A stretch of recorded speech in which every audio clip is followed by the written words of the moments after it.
what's up with you? Let's see. James from Blue Quart Barbecue says, what's up, Dash? It's Blue Quart Barbecue. Been a long time. How goes it, bro? Dave's Racing Channel. He says, good evening, Dash. Been a long time. Alright. How goes it, bro? Dave's Racing Channel. He says, good evening. Alright, let's mute me there so I can, yeah. James, it goes, man. It goes. How's everything with you? Let's see. We got the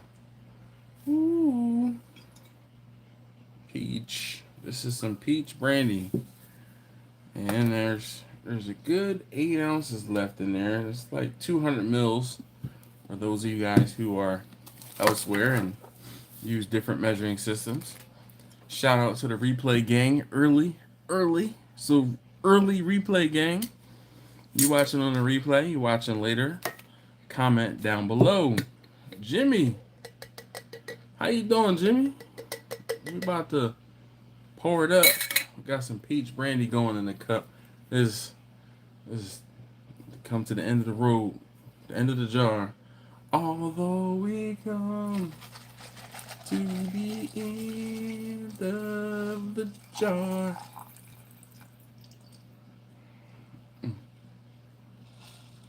That filled up my cup more than I thought it would. Goodness gracious. I didn't even have it, I'm going to say plumb full, but I didn't even have it fully full of ice. You know what time it is. You know, Rockstar. Is Rockstar on my Pepsi?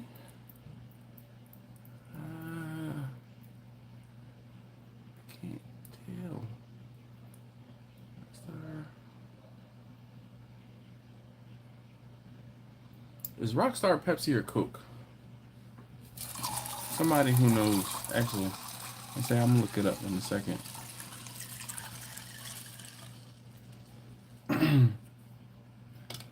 How's everybody doing this evening? Hopefully all is well.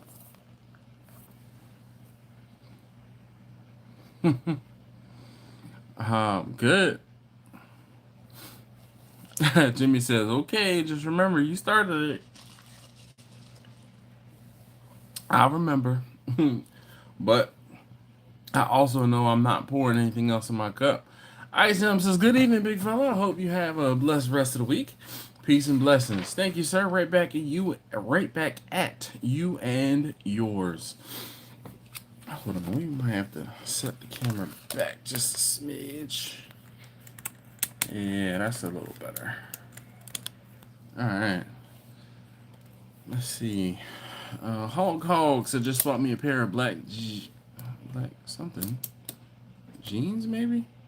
Oh, bought me a pair of blackjack cowboy boots. Happy day. Alright, James says it's owned by Pepsi. Darn. Actually owned stock and Coke. I gotta find the Coke energy drink. But the Rockstars are less expensive. That's how they get me.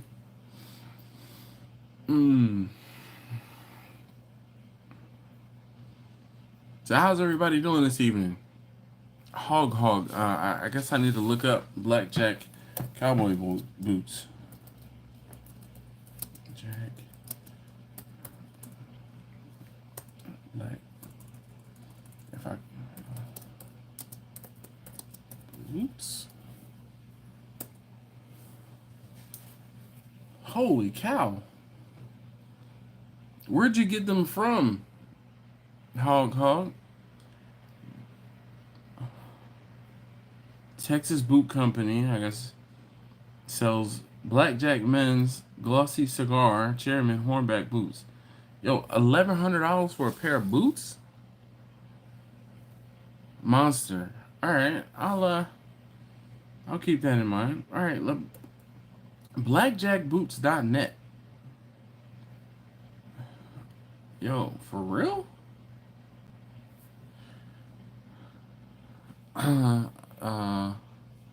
Hog says in Georgia, he said nobody. He said he paid $450. All right. Well, I guess it kind of depends on what finish you get. because you could probably get like a basic regular pair of boots for, yeah, for like you said, $450. I actually have a pair of Fry boots. I don't know how, I don't say well known, but there I had I think it was my junior prom or it might have been my senior prom, and I was trying to be fresh to death, and I ended up buying these Fry boots, and at the time they were like the most expensive pair of boots that I ever purchased. Now, mind you, the time was like 1996 or 1990. It was between 96 and 98, and I think I paid like $250 for these boots. Fun fact: I still have those boots. Can't fit my fat feet into those boots, but I still have them. I don't know why. It's one of those things where I kind of said maybe I can take them to a cobbler and get them like cut a zipper and in them or something so I could fit my feet into them now, or just try to get them stretched out. I mean, they are genuine leather. All right, so let's see. The Chase said, just bought my first stick burner trailer. Going to start catering this summer. If you're serving at an event, how do you keep your food warm? Wouldn't the food get cold opening and closing the camper all the time? Yes, it would. So you might have to do multiple things. You can, I won't say usually, but if you're opening the Cambro to take out like a brisket, and then that brisket stays in the warming pan or stays on the cutting board until it gets cut and then served, it probably won't get that cold. You're going to have to figure out how to make your situation work. I don't 100% know how it will work for you. One thing that I can tell you is you can use an electric heater or like some sort of like even like an electric smoker, or I've seen folks use pellet smokers to actively keep things warm while they are serving. So that might be something to consider. Sean said, "What up? What up?" Tuck says, "South Houston." Here he said, "Nothing gets cold." James says, "I have a warmer on mine. I live in North Woods of Wisconsin, but the warmer is awesome." So there you go. Just like I was saying, an active warmer. When I was in Texas, 2021, gosh, we went to a spot and they had like a countertop warmer that they had the food separated in, and they just pulled it out, unwrapped it, and then threw it right back in there once they were finished cutting off whatever pieces they were cutting. So, something to think about. All right, so now that we kind of have the introductions out of the way, so what I try to do, if you're new here, if you've never been on one of the live streams, I try and stay on topic for the first hour or so.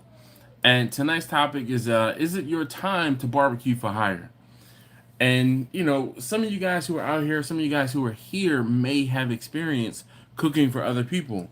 And what I would like, or if at all possible for you to do, is to join in the conversation and to kind of, say when it was I won't say when it was your chance, but when you knew that you were going to start, trying to make some money doing this. Everybody starts out with this kind of, as I won't say everybody, but a lot of people start out with being kind of like the go-to person that's on the grill, or the person that was just the firebug. Excuse me. The person who, I don't know, had the biggest house and therefore hosted the events, and or something along those lines. And then it became a thing of your family thought your food was really good, and then you started talking with your friends, and your friends and your family think your food is really good. And then you have like an outside stranger or someone that you don't really know who's a friend of a friend, or a, I won't say distant, but like an in-law or something like that. And then they say, "Man, this is really good." And when you start getting people, more and more people are snowballing with that, piling on and saying, "Hey, this is good." And then someone says, "How much would it cost me for you to do this for me?" Or, how much would it cost me for some ribs? Or how much would it cost me for this? And when they start offering to pay you for your, excuse me, for your food and for your services, fish on, all right? You got them on a hook. Fish on, all right? And then that's when you know that it's time to get out there and make a couple dollars. You know what I mean?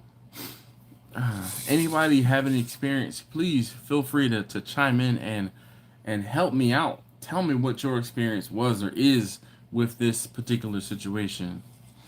James says he has a truck. What got you into, or what was the catalyst to make you change from doing what you were doing? Um, James said, I started with a couple R2D2s, burnt 90%. But after about 3 years, I went and got my temporary restaurant license. Nice. R2D2 drums, I guess you're saying? Were they smokers that were kind of like, just please expand upon that for me, please, for us. Listen, if you have not already hit that thumbs up button for me, I'd greatly appreciate it if you could. If you're watching on your phone and you can see the chat, if you back out or close the chat, you'll be able to hit that thumbs up button. And if you could hit that thumbs up button for me, it would be greatly appreciated. James says, yes, Brinkman's. Yep, I know exactly, the little bullet smokers. Big E says, have you tried Aaron Franklin's barbecue brisket and ribs? If you did, how would you rate yours compared to Aaron from 1 to 10? So Big E, no, I have not, actually. I won't say I kind of refuse, but from what I understand, I won't say from what I understand, I'm not a real big tourist trap guy. And I know that going to Franklin's is one of those things where at one point or some point in my life, I'm going to do it. But from a handful of people who have had Franklin's barbecue, and I won't say have had my barbecue, have said that they liked mine as well as Franklin's. The problem with Franklin's is more than one person said to me that Franklin's was salty. Now, I take that, pun intended, with a grain of salt, because someone's salt tolerance or it could be a little lower than someone else's. But at the same time, I also respect the folks who gave me their opinions and said that it just wasn't worth the hype. And I don't know whether or not Franklin's has, if it's more marketing and, well, I mean, I don't know what it is. I don't know what it is. But obviously he has a good product. He has a good following. And it's one of those things that people are crossing off of their bucket list to go to Aaron Franklin's barbecue. And I don't know whether or not it's the barbecue or the bucket list crossing off that is keeping him as a, perpetual motion type thing.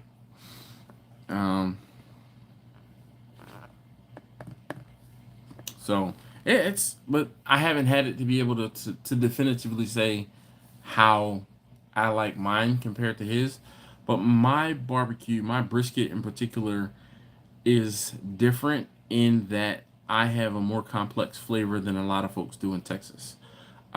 So by that virtue alone, some people are going to be off put or put off by my brisket compared to what they're used to. It's kind of like when you have a beer that you really like and that's the one that you grew up on, so that's the one that you kind of have in your mind is what beer should be, and then someone gives you something that's different.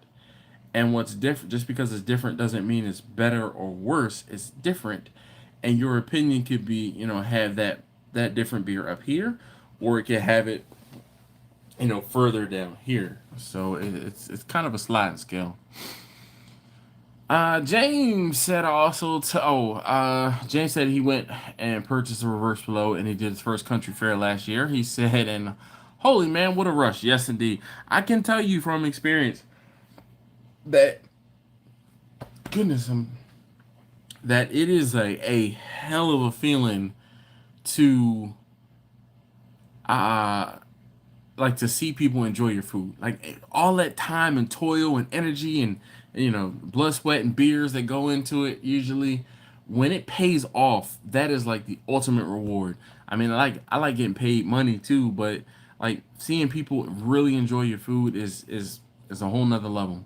James said I also took a master class for his barbecue and really didn't think it was all that. Yeah, I mean, I've seen the master class videos.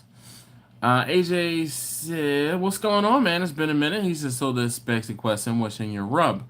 My fingers, AJ. You know the answer to that. Here, I'll get all 10 of them on camera. We'll stack them and intertwine them. We'll do an awkward turtle for you, okay? Because that's what this is, AJ. Big E said, "Thanks for answering my question." Sure thing, man. I wish I was able to give you a better definitive answer, but it's one of those things where um, I, of course, you're gonna like your food because that's how you're preparing your food for how you like it. Um, does that necessarily mean other people are gonna like it? No. Um, but it is what it is. James said, "Bro, I got invited back and it's kind of scary." Hell yeah, man. I definitely know what that all is all about. AJ said, "Honesty, people who run stick burners and turn out promo stuff is pretty awesome. Primo stuff. Honestly, I'm sorry." AJ said, so this is Adam up in Idaho. He said, "Honestly, people who run stick burners and turn out primo stuff is pretty awesome. It's a labor of love, no doubt." Yeah, so AJ, or Adam, he he's been building smokers and fire pits for a long time. And in building the smokers and the fire pits, I don't know whether he stumbled upon the barbecue community or the barbecue community stumbled upon his smoker building videos. But either way, years ago, probably like 3 years ago, maybe if not longer. Oh, sorry, I hit the camera there. When he was building one of these smokers, I'm like, dude, you need to keep one of those for yourself. Um, and he's like, no, no, no, I'm just a builder. I'm not a cook. I'm just a builder. And he probably built 20, 30 smokers before he finally kept one for himself. And my whole my selfish I'm gonna say reasoning behind telling him to make one for himself is so that he can understand how it works and not just understand how to build one. And therefore, if he understood how it works, it would make him a better builder. But it took him a few years to do it, and he finally did it. And there are things that I think he has learned through the craft of cooking that no one could ever prepare him for or teach him. Um, so Jimmy said, cook for free for a few hundred or a few. Sorry, I don't know why I can't read tonight. Jimmy said, "I cooked for free for a few small groups and was asked to cook for a wedding reception. After that, working full time limited how much I could do. My largest event has been cooking for the city employees." Yep. Jimmy said they asked him to do another event again this April. It'll be about 200 to 250 people. Well, Jimmy, I know a guy. He's willing to travel if the price is right. Um, no, but seriously, if I can come and help you out, I would love to. So, do not hesitate. You know the math. And, I know the route to your house already. It's where I need to stop on the EV for the EV chargers. Um, Adam said, "I stumbled on you, then Jimmy, then Rick, keeping the temp sways down, and the smoke clean as work. But you got me to start smoking. That's what's up. That's all that matters, man. And as long as you are cooking, a good food for you and your like tribe of 15, I think that is awesome. Awesome." James says it's scary putting your love for barbecue out there to be judged by the public. But it's amazing when the smile and when they smile and come back. Grumpus, he says, hey, Dash and chat. What's up, Grumpus? Grumpus is the next one. Grumpus, have you cooked for hire aside from like family and friends?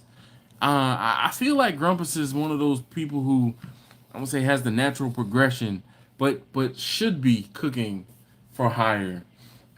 His demeanor is so good, and Grumpus already has stickers and stuff, so he's like he's got merchandise stuff. Yo, he's got stickers and pens and multiple different size stickers and all types of stuff. And you know, he also little known fact, he's always rocking a Hawaiian shirt, always. Uh, yeah, Adam says, yep, they love it too. And you know what's even better, excuse me, Adam, is that you are fostering that love for barbecue into your kids, man. I think that is dope. I never, you know, I don't know, I did not. I mean, sports when I was younger was just for me, it was high school. I'm gonna say ran track, but I threw shot in high school, and only my senior year. And so you know, you see how parents kind of live vicariously through their kids for certain things. I never wanted to force barbecue on my kids. They have some interest in it and some interest in the business as well. But I think you know, Adam, when your kids are interested and you're fostering that, I think it's dope. James says, "Where y'all from? Where y'all yeah, where y'all from? I don't want to say y'all.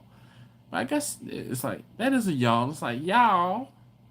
I guess. Anyway, I'm from Philadelphia, but I'm living in Baltimore. AJ is in Idaho. Grumpus is in Florida. She's not Florida. He's in Texas. Let's see who else. I said AJ's in Idaho. Jimmy is in South Carolina. Big E, I can't speak to that one. James, I thought he said he was in upstate New York, maybe. Yeah, upstate New York, I think. No, he says Wisconsin. I know it's upstate somewhere. Tuck, I'm not sure. Oh, he's in South Houston. Sean is in Texas. Let me see. The Chase, I don't know. Hog, he's in Georgia. And who else do we have here? Anybody else I'm missing? James says I forgot the apostrophe. Yeah, man, I'm trying to read it. AJ said Grumpus did a turkey video and was cool and collected. Making gurney hangers out of whatever he has on hands. Yes, that's the thing, man. You know, barbecue is like 5% ingenuity. Cause I'd be damned if you know you don't like some of the craziest cooking scenarios pop up. Can I mean can I get a can I get can I get a just a number 5 in the chat for like 5% ingenuity?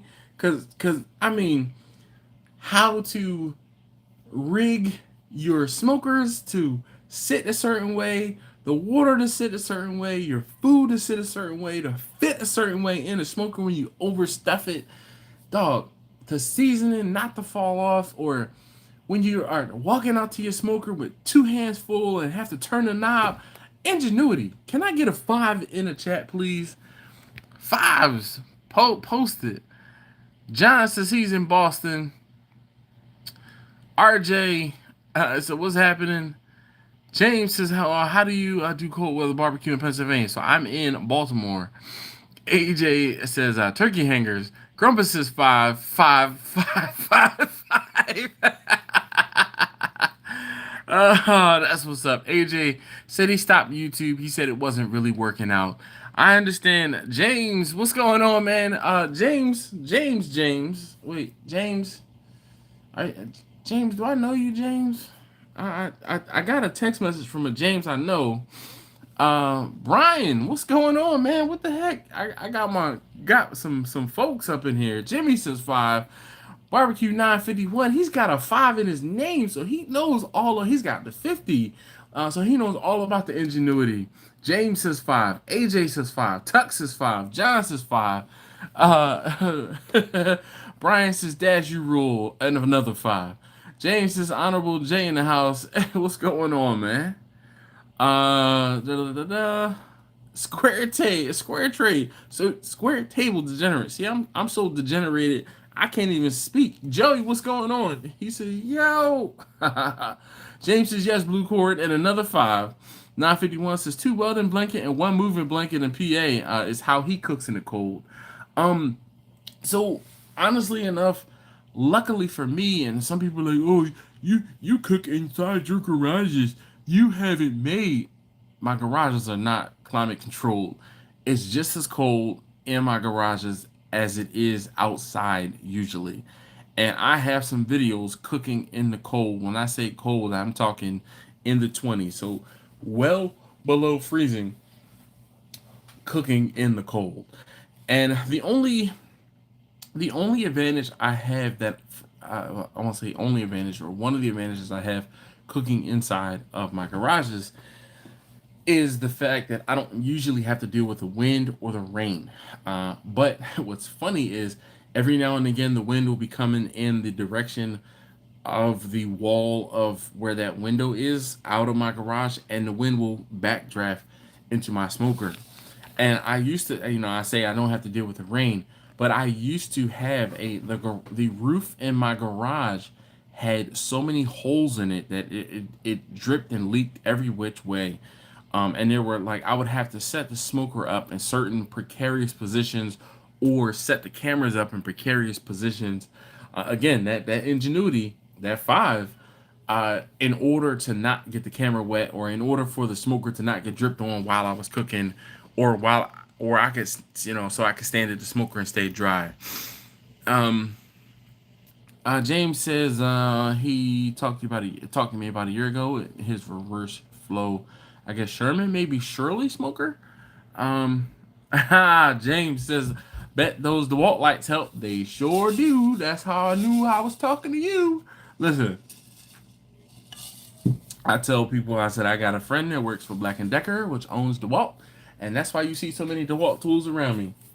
Look, within eyeshot, there's my fan, and I have multiple of them fans, and I get, I wish I had $1 for everybody who looks at that fan, and when I'm out and about, look. Speaking of more DeWalt stuff, we got the stubby drill right there. Um, People don't mind the messy table. People tell me all the time, how much for that? Yo, I'll buy that fan right now. And I always tell them, well, I bought it tool only. I'm gonna sell it to you tool only. I'm keeping my battery. um, AJ said it's like a fridge in your shop, right? Yeah, it is. Jack says 4 4 and 1/5. I do my cooking. Oh my goodness. Jack, please tell Betty I said hey, and hopefully she's doing well. Grandpa says 40 degrees cold, no matter where you live. I was saying 20-degree, Grumpus, 20 degrees. Look, Grandpa says beer stays colder longer though. You know what's funny? I actually have to keep fluids in the refrigerator. I keep water. I have containers like in the winter when the hose out to my garage will freeze and I need to cook and use water. I have containers that I fill with water and put them into the refrigerator because the refrigerator does not actually freeze. So technically the refrigerator is warmer than the inside of the garage. James says, I love them fans. Me too. Me too, buddy. I have, like I said, I have 2 of them. One of them is permanently, I won't say staying, but it is in my wife's van. Because typically, whenever we do big family things, we take her van. And then this one is the portable one that I kind of take with me in my car or on catered events and things like that. But there are times when I gather both of them and I have both of them pointing at me while I'm at events. Let's see. Brian said, I drank warm beer when it's cold. I mean. John said, I'm a long-time subscriber. Never been able to watch you live. Love the show and the talk. Everything You say I can relate to. Also, give me flashbacks. I'm an owner of Nightmare on Pig Street Barbecue. Where do you look? Where are you located? Oh, he's in Boston. I remember you said that. James says, "How about -20?" And -20, I ain't go. Look. See the whole negative part. Negative Ghost Rider. I'm not cooking in that cold. I just nope. Not gonna be able to do it. Barbecue 951 says 40 is no longer cold to me anymore. California to Pennsylvania. Yeah. Yeah, 40 degrees is, I mean, you can still get away with cooking in a t-shirt at 40 degrees if you stand close enough to the smoker. I'm just saying, I wouldn't want to stand out there for hours on end in 40-degree weather. But, yeah. How was work? It was fine. Wesley came in. Who? Wesley. Oh, why? All the way over there? Just to come see you? Yeah, and get a pizza. Really? And she brought Amani pizza as well. They bought Amani a pizza. They brought Amani a pizza. I just made him like a miniature stuffed crust pizza. Yeah, but that's what I'm saying. They bought him one. They didn't buy it. I just gave it to him as well. Oh, okay. So they're gonna take it to Amani. Pizza. Yes, they did get a pizza at a discount, but I also gave them a pizza for Amani. Oh, all right. All right. What are you doing in there? Looking for salmon. Salmon. There's fish right on the counter. Hold on 1 second. I'm sorry, guys. Taste test number 1 just got home from work, and of course I have to ask him how his day was and what's going on. And now he's, why not bring a salad home or? The lettuce isn't that good. Oh, right now. Yeah. Oh. You get lettuce shit like once a month. John said he's south of Boston. All right. James said, but up here, I hit the snowmobilers and that quick cash. Yeah, man. Tuck says t-shirt. Nah, 40 degree and I'm hibernating. John said the coolest I've done was 14. But the wind, golly, dude. I'm sorry.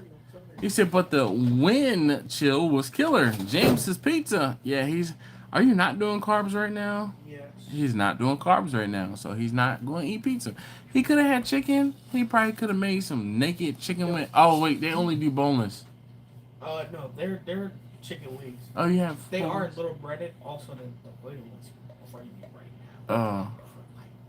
Crud. Crazy. Why is it crazy? Because they just never want to change the oil because it's expensive, I guess. Oh, yeah, it is.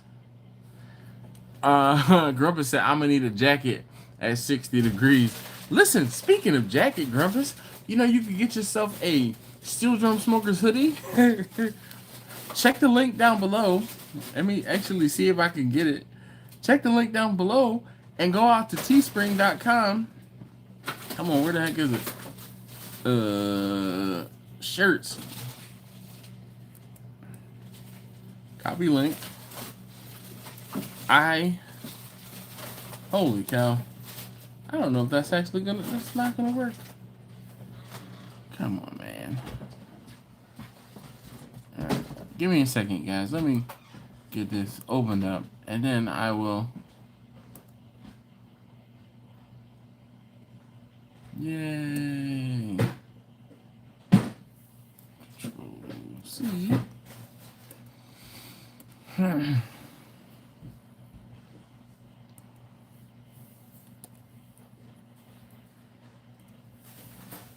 How? Why in the world?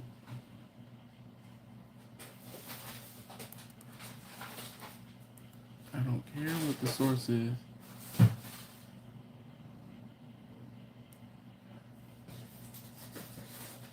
There we go. Hopefully that works. Tell me if that works. Yay, it worked. I don't know why that was so difficult. Terry! What up, Terry? Grumpa said, I seen your hoodie. I don't need armholes in the hood. Yeah, you might be right. But check it out. Nonetheless, if you are interested, I still need to go back and make some modifications to the offerings there. But I did actually order. I revamped it, and I ordered some a few weeks ago. We were talking about how there was only one black hoodie in existence, and I owned it because there was an issue with Teespring, and something happened a long time ago with the store, and I was able to modify the offerings that I had up there. So now there's some newer offerings and some older offerings. The older offerings are cheaper, so buy the older offering. Just save yourself a couple dollars. But feel free to please go ahead and place an order for a hoodie or a sweatshirt. There's long sleeve t-shirts and short sleeve t-shirts, plus even an apron. So if you would like to show support for the little guy, please feel free to order. Sonny, what's going on, man? How you doing? Terry said he went and looked at a new used barbecue trailer. Oh, I know all about new to me. Used equals new to me. The Grumpa said I'll check them out. Thank you very much. Appreciate you. You know, rock one over top of your Hawaiian shirt when it gets chilly. So when it's like 65 degrees and you're like, we need to start a fire to get warm. You could just say, I'm gonna put on one of Dash's hoodies or the sweatshirt or and stay warm while on the live stream. So thank you very much. We're gonna check in. Shout out to Bumpy. He's the leader of the replay gang. Who else is replaying? Make sure you leave a comment down below in the comments when you are watching the live stream later. Thank you, Grumpus. Again, I appreciate you. If you haven't already, please hit that thumbs up button for me. I'd greatly appreciate it. Really, I would and do. So, all right. So let's get back on topic. I know we've kind of. James says, when did you take the step? So I was about, man, perfect. James is, I appreciate you, man. So here's the thing. I have had my friend Travis on the live stream. I talk about my buddy Travis. He's joined us in the comments on the live stream from time to time. And what ended up happening was I was cooking. I went to Texas and had barbecue and I replicated it. And it took me a couple of years to get it right. I mean, quite some years. And then in cooking, and once I finally started getting better, I had all this extra food. So I'm like, all right, don't tell Laura. So I had all this extra food, and my family in my house, my immediate family, oh man, this is great. Okay, finally Daddy's cooking is getting better. Then I had my friends. And what I used to do is my Volkswagen friends were the ones who actually pushed me to sell food, period. What would happen is we would link up, we would meet at Dunkin' Donuts every Friday night. And we would hang out, and one of my Volkswagen friends is actually here. His name is James S. And he can attest, I used to come with food to the Dunkin' Donuts on Friday nights. And I would just have food with me, and I'm like, hey, can y'all taste this? Tell me what this is, if you like it, yada yada. And then after me testing the food out on my friends, my guinea pig friends, it got to the point where one of my friends was like, hey, I'm gonna need you to cook for me and my aunt and my well, he says aunt, my buddy Travis, is I talked about. He's like, I need you to. So my aunt, uncle bought these ribs. They got 3 racks of ribs. I'm like, okay. He said they want you to cook a rack for them, or 2 racks for them. He said they're gonna cook 1 rack here in the oven, and they're gonna give you 2 racks, and they want you to cook these 2 racks of ribs for them. And I'm like, okay. Never cook ribs.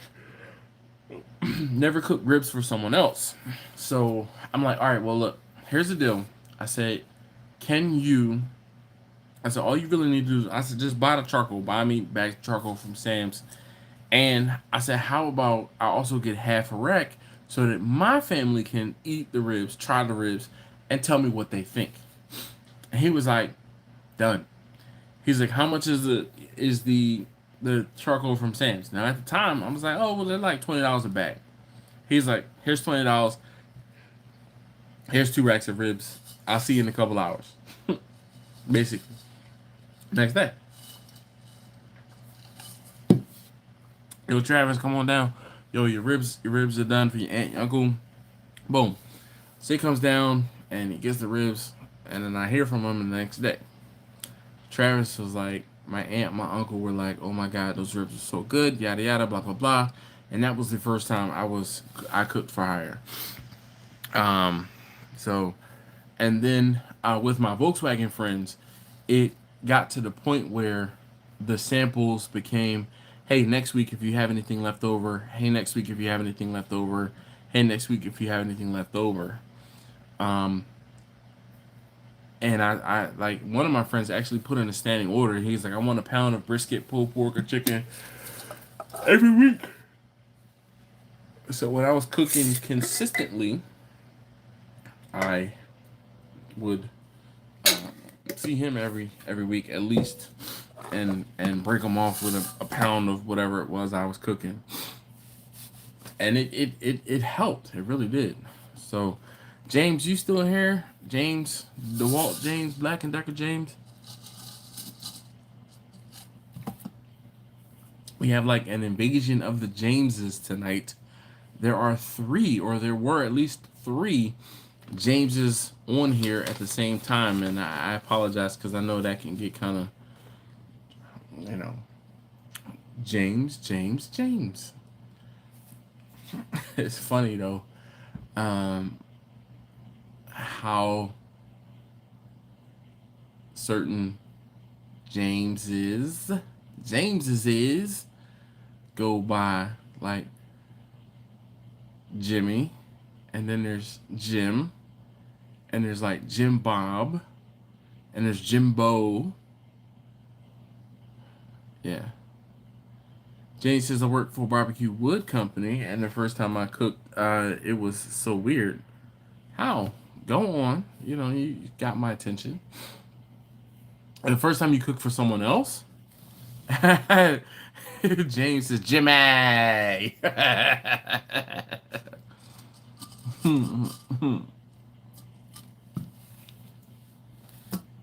Oh, then there's also people who go by Jack.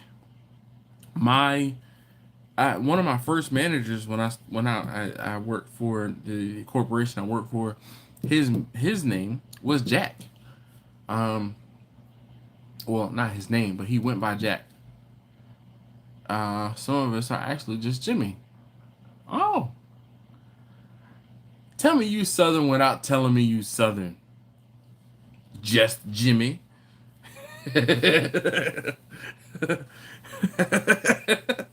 Listen, that's crazy. Same thing. My mom, her name is Kathy. Her government name is Kathy. Now it's spelled unorthodoxly. Is that the word? But when she I always remember she told me vividly when she was a kid, the nuns at the Catholic school she went to used to call her Catherine, and she's like, my name is Kathy, not Catherine, and call me Catherine again, and we're gonna be fighting, one of those type things. And she said it got to the point where my grandmother had to go to the school with her birth certificate to tell these nuns to stop calling my mother Catherine, because her name is not Catherine, her name is Kathy. Boom. Let's see. Steven, what's going on? How you doing? I love seeing Steven back. He says, hey, yo, Dash and peeps, good evening. I wish I could do a better Trinidadian accent, but my Trinidadian sucks.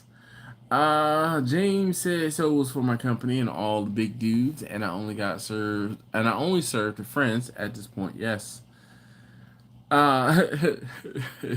Jimmy says, listen for the draw. Jimmy! Yeah. Yes. Adam, he says, government name. Glad I ain't the only one who uses that. Nope. Man. I'm telling you. Look, my middle name is Adam, so but we talked about that. James says, and it was really being put on the spot because my new boss has been in the KC, it has been in the Kansas City barbecue. So those are the people I won't say that you have to watch out for, but those are the people who like I'm. It's one of those things. It's a double-edged sword, right? You have those people who are, oh, I'm a barbecue snob and I know my way around this and that, but they might know the wrong things to do.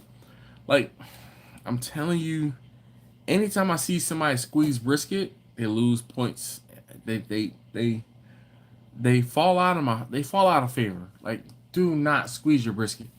You work so hard to retain the little bit of juices that are in your brisket, and you slice it open, or actually, so you cook your brisket, you let your brisket rest, you let those juices redistribute into the brisket, yada yada, whatever you let it rest, right? You slice into your brisket, and then you decide to squeeze the juices that you work so hard to maintain out. Nope, nope, nope, nope, nope. Just lose all credibility with me. James the South Park. I hate competitions exactly. Oh, and he's saying exactly about the squeezing of the brisket. Yeah, definitely. I feel like I won't say a backyard guru, but I'm definitely uh, the backyard guy, the backyard and the catering guy. And that's part of the problem to me when people are doing things or showing things on YouTube. You have people who are doing like competition stuff, catering stuff, and backyard stuff, and it's like there's three pieces to it, and the people who are trying to learn are seeing more from the competition guys because the competition guys are in it to try to prove something and literally in it to win it. So the competition guys are rubbing their bad habits off on the backyard people, on the new backyard people, and the backyard folks are like, I'm cooking dinner, or I'm I'm I'm just making something for to show you because it fell off the back of a truck, or I got it on sale. So those videos from some of those backyard guys come a little fewer and further between, but the backyard guys are also looking at the competition guys who are a bad influence when it comes to backyard cooks. Then you have people like me who I do catering, and my problem is I don't know if I'm burnt out on YouTube or doing videos, but I mean I feel like I done it, and I try and cook to please people. Um, but I know, I don't say in my heart of hearts, but I know that I won't please everyone. And with that being said, I know that not everybody's gonna like what I have. Not everybody's gonna like what I'm cooking. Not everybody's gonna like me, and I'm okay with that.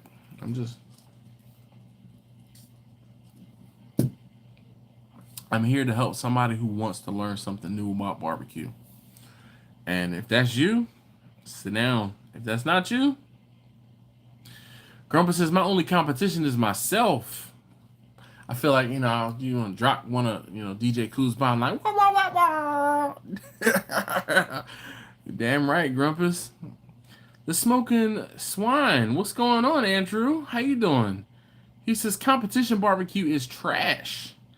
There we agree on something. I just competition. I just I say it. I won't say all the time. Just because you can doesn't mean you should. And I am not a big fan of competition cooks because they're perpetuating things that are unreasonable. You know what? Competition barbecue is like the Twiggy models of barbecue. Twiggy was a really skinny model, and there was a whole, I'm gonna say generation, but a whole era of Twiggy-esque, Twiggy-like models, and everyone thought that was the thing to do. That was the thing to be. But it's not. It's unattainable. It's unhealthy. It's unrealistic, and that's not real life. Period. So, I mean, if you get that, you get it. James says I agree with that. It was rude time I cooked with my heart and a smile. Oh, I agree. It was a rude time. He said I cooked with my heart and a smile. Mimi, what's up, Mimi? It's been a minute. I feel like I haven't talked to you all year long. You know, Happy New Year's. I saw someone yesterday, and actually, is a pastor. There's a church across the street from my house, and I'm familiar with the church. I'm actually a member of my community and things like that. I don't want to say member, but I in the community organization. So I know the pastor at the church across the street. Now I'm not a member of the church or anything, but I was driving past the church and I saw him, and I doubled back just to stop and to say, "Hey, Pastor Michael, I saw you standing here," and I turned the car around and I just came over here to say, "Hey." And he was really appreciative. And I then saw him that last night because there was a community meeting for some flooding that happened in my area. So yeah, he said to me, he said, "Man, Happy New Year! I haven't seen you all year." James says, "Hello, all." He's saying hi to everybody who's new here. Hey, listen, if you have not already, please hit that thumbs up button for me. I'd greatly appreciate it. And we still out here doing big things in Baltimore in barbecue. Uh, Andrew from Smoking Swine said, "Yeah, man, there's so much wrong with the whole culture around competition cooking. I couldn't possibly list it here, Doug. We're gonna keep going for a while, so please feel free to use your phone and your fingers. Come on, come on, all right." James says you won't make any money, and it's way off topic. You won't make any money about what, James? Or I won't make any money about what? Talking about all the ways that competition is just unrealistic. D Dub says, "Hey, yo, Dash, what's up, everybody?" I love the way y'all come into the chat. I really appreciate when you like, "Hey," like make these big old grandiose entrances, like, "Boom, I'm here." All right, I appreciate you, all of you. Like I said, if you have not already, please hit that thumbs up button. I'd greatly appreciate it.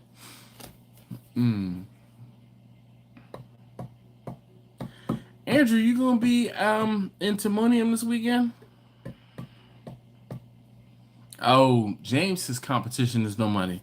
All right, so that makes sense now. James's previous comment says you won't make any money, and it's way off topic. So true to an extent. The thing is this, right? You have to figure out what, and this is what certain people that travel around the country and they cater.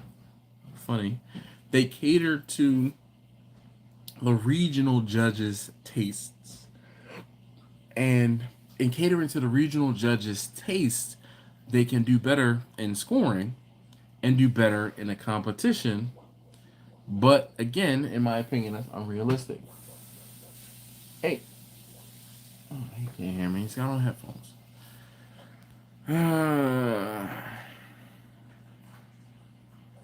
Oh, James says, "Not you, dog. Just Yes, I agree. Not me. I don't know what he's doing over there. Sounds like he's making a mess. Yeah.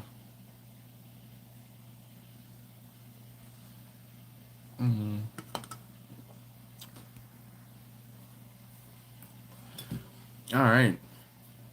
So for the first hour, like I said, I try and stay on topic, but that usually never happens. But is it your time to barbecue for hire? Just if you are contemplating that question, comment down below, and let's keep the conversation going. Is it your time to barbecue for hire? James says I've only done one in February and it was the worst experience ever. Dog, I don't think you can top my first competition experience. I don't think you can. I mean, unless you came in dead ass last and we tied for like dead ass last, because I was proudly team DAL in the competition that I was in. One of a subscriber hit me up and he says, "Hey, there's this steak cook-off association cook not too far away from you. Would you want to be on my team?" And I was like, "No, I don't do competitions." It's like, no, no, no, come on, man. All you need to do is just back me up, X, Y, and Z, blah, blah, blah, yada, yada. I'm like, all right, I'll do it. So I said, but we go into this, you are going to be the team lead. I am simply there as a support personnel. Yeah. So we met the day of, well, the day before the competition. I mean, talked to him a couple times, things like that. Met the day before the competition. We did a test cook at my house before we went to the event. Drove up to the event about 2-3 hours away. Spent the night in the hotel. He was not a serial killer. I'm still here. Yay. We went to the event the next day, and if you do not know, there are videos of this whole encounter down. I'm gonna say down below, but on my channel. And we went to the Steak Cook-Off Association event, and we proceeded to place dead ass last. And I kind of lovingly joke about this at this point, but it was a truly humbling experience. Little Tony Soprano says, "What up, barbecue fam? How you doing, Tony?" Grumpus says catering to a regional judge's taste is not a moving target. It could get catering to a regional judge's tastes is not a moving target I could get interested in. I agree, Grumpus. You know what? But you know what? There are certain people that are really good at doing just that. Tony says you look like you got a fresh beard trim. So you know it's crazy. The beard trim is like a week or two old.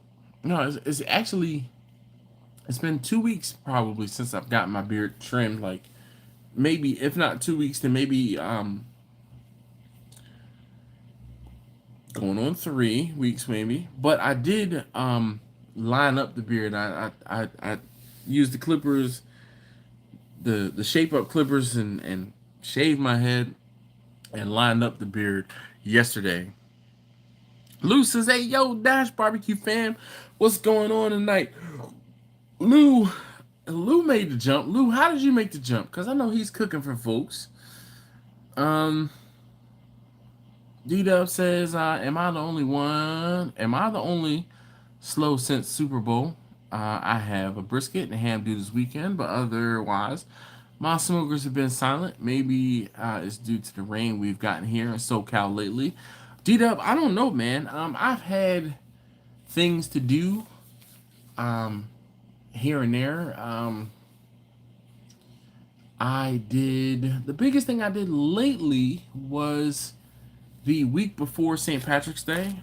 I did a catering event, and it was a decent event. I needed was it no lamb? It was brisket. I needed a whole brisket. I think it was 7 or 8 pounds of pork, 7 or 8 pounds of chicken, and then a salmon fillet. And I mean, it was a couple $100, like a decent couple $100, delivery and everything like that. The previous event, it was something small. Oh, was that? I think that might have been Super Bowl. Might have been Super Bowl weekend. But yeah. James says it was my son and myself and my wife. She stayed in the truck. Brr. Man, I had no idea. I needed green stuff for the container. Yeah. Lou says, I bet every team there has a Thermopet. If you do not get what Lou is referring to, you need to go ahead back and watch the live stream from last week. Just check the calendar, look back 7 days, and look at what Lou is referring to. Not really meaning to, but it all rhymes, so I appreciate that. Lou said, "What's up, everyone?" Yes, Lou, it's almost past Lou's bedtime. Jack said, "If I sold my barbecue to the public, I would have had an insurance policy for. I would have to have an insurance policy for all customers." So, if you are not familiar with who Jack is, so first and foremost, Jack has been here a while. He's, you know, long time caller, long time commenter. So Jack represents Jack and his wife. Jack's wife is Betty. Shout out to Betty. And I love it when they come in and they chime in and Jack and Betty have something to say. Jack's gonna comment on Betty's behalf. All right. But Jack, I feel like Jack has this prevailing joke that his barbecue tastes like camels. His words. He says his barbecue is oversmoked. Again, his words. I've never had Jack's barbecue, so I cannot tell whether or not it is true or not. I don't know, and I really don't. After all of these years, and this is the prevailing joke. I don't know if Jack is being serious, or if he's being modest, or if he's just doing the dad joke thing and being the dad jokester, and talking about how bad his food is. Always, he only ever talks about how bad his food is. It ain't killed him yet, so obviously it ain't that bad. Taste tester number 2 just entered the chat. He looks like he's looking for something intently. My headphones. You have one in your ear, don't you? Mm-hmm. Oh, you took it out. It must have died, so you're looking for the case. Yeah. Did you bring it home? Mm-hmm. Are you sure? Mm-hmm. All right. Someone needs to pray to. Is it Saint Anthony, the patron saint of finding things? Is it Saint Anthony? Saint Christopher? Keep saying saints. Oh, nah, look. You just Anthony. Maybe it's even Saint Anthony. The patron saint of finding things. Something is lost and cannot be found. Lou says when Myron Mixon was on Pitmasters, he would always chat with the local comp teams to see what the judges like. Lou says people just started asking how much do you charge for your food, and it just kind of happened. There you go. Lou said 2 weeks ago. I have so many thermal pens and device. Oh, 2 weeks ago we were talking about the thermal pens. Tony said I have so many thermal pens and devices, signals, billows, smoke X, etc. El Barrio, he says, "What's up, Dash? What's on the agenda tonight? ¿Qué pasa contigo, amigo?" Anoche, we're talking about it's time to barbecue. Is it time to barbecue for hire? St. Patrick Anthony. He said it wasn't St. Patrick. I don't know. It was. I said, look. Let's go. Can I say thank you? Spit that gum out. Dog, I don't want to see you chewing the I gum. was talking and I was smiling. You don't chew. Where's the gum? Where's the gum? Where's the gum? It's in my mouth. Where is more gum? Oh, that's the last piece. Thank goodness. I was going to show you how to talk and chew gum. No. Anyway, What was his name? I was saying Saint Christopher, Saint Anthony. You said Anthony because I prayed Anthony. All right, well, I don't know if it's Anthony. He's over there beating the shit like my dog. Good looking. All right, now you need to plug it in. Yes, they're charged. All right, nothing, man. El Barrio. So we were talking about, is it your time to barbecue for hire? Now I know El Barrio's got a story to tell me how he got his start. James says it was not a friendly barbecue experience. I mean, shoot. Ho Joe, what's going on? He says, "Good evening, Dash. How you doing?" Lou says, "I don't have any licensing or anything, so I can only do so much." I know that feeling, Lou. Oh, too well. James says, "My words. I use is one step above dog food. Well, look, when people ask me about my barbecue, I'm like, apparently I'm doing okay. Yeah, apparently, allegedly. I am very modest as well. Um, I want to set the I want to say look, just to the point where you can see my hand. I want to set the expectation here and then deliver here. Okay. I would like to exceed your expectation. Tony, Tony says, I love how you named your kids Taste Tester and their number. So here's the thing, Tony. I am a realist, and I am aware that the internet is a scary place. So I try to do what I can to protect my kids. There are some people who understand that, and there are some people who do not. So I try not to say their government names on my live stream, um, because it is a security thing. Not that, not for nothing. My wife and I do talk to our kids about staying safe and doing this and doing that, and I haven't pissed off enough people as to where they would want to come after my kids, and if they do, you know, look, to quote the words of Tupac, I ain't a killer, but don't test me, okay? But that's the reason why I call my children taste testers as opposed to their names. It's a security thing. Tony says I live in Carteret, New Jersey, but now I'm in Poconos, Pennsylvania. Nice. Andrew says I want to cook some pork ribs, 5-6 racks for my church practically, or practicing for future paid catering gigs. Need to serve ribs at noon on Sunday. I also need to be at the event 8 a.m. on Sunday morning. Andrew, cook ahead of time. Have those ribs ready. Take them to church with you and set them up in the warmer. Your church should hopefully have some sort of ovens or warmers, whatever. But cooking ahead of time. Thank you, Lou. St. Anthony. I'm a few moments behind.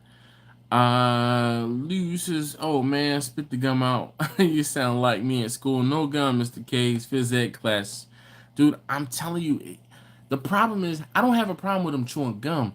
I have a problem with him chewing gum with his mouth open and smacking.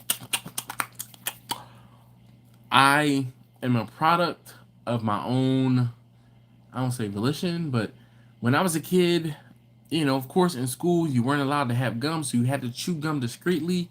And I was an oral fixation gum kid. Like, I always had gum in my mouth, and I had to learn how to chew gum discreetly. He hasn't mastered that art yet, and it irks the hell out of me when I see him chewing gum.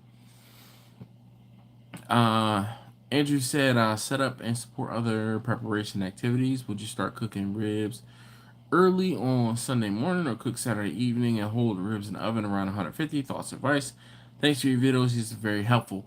All right, so Andrew, I'm sorry I answered your question prematurely before you were able to finish typing everything out. That just goes to show that I'm not actually caught up, but I would cook ahead of time and then reheat something. It is far easier to reheat something than it is to have it done on a specific and at a specific time, especially when you have multiple things going on. I would say cook Saturday night into early Sunday morning, or Saturday. Okay, you can have everything done, refrigerated Saturday night, and then you warm it up on Sunday morning ahead of your event. It's one of those things where, excuse me, I will try to either have food ready a few hours in advance, and then I can cut things up and do what I need to do at a room-ish temperature or a cooler temperature so things have time to rest. And then I will reheat things to a serving temperature. Or I will cook things in advance, refrigerate them, cut things up, or prior to refrigeration, cut things up, and then reheat and serve. reheating is far, far, far more reliable than trying to cook and have things done, at a specific time. Because we all know, back to that 5% ingenuity, that things happen. Tita says, I'm always shocked that people like my brisket. Yeah.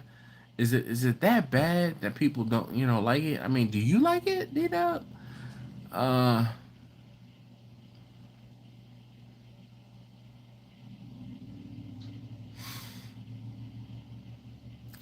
Blind man, what's up, Dave? He says, what's up, everyone? Hope everyone has been good. Nah, man. Nah, man. Aaron J said, I ain't no killer, but no push me. He quoted me, quoting Pac. Jack says, I use the phrase, you are going to get got because I have many gats. Yo, it's funny. Jack is an old man. That's some old man stuff right there. Jack said, and I'm going to say it again, I use the phrase, you are going to get got because I have many gats.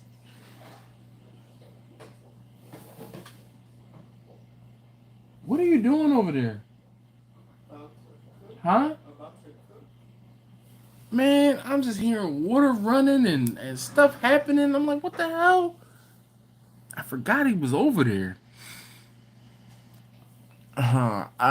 Tony said, Tony said, I respect your reasoning on giving them taste tester aliases. I wasn't being disrespectful. Rather, I like to label other people in my life as my taste testers. No, Tony, I'm not, one, I'm not easily offended at all, but there are some people that criticize me for naming my smokers, but not giving my children or not saying my children's names. And I'm like, but I have a very valid reason for not doing that. And if you can't respect that, then you just don't understand that I am a private person. As much as I put out on the internet, I am still a rather private person. And a lot of people still don't understand that. Which I'm going to say it boggles my mind, but it is one of those things. Steven says, hey folks, smash the thumbs up if you haven't already. Or else you gonna get got because I had many gats. In the words of Jack.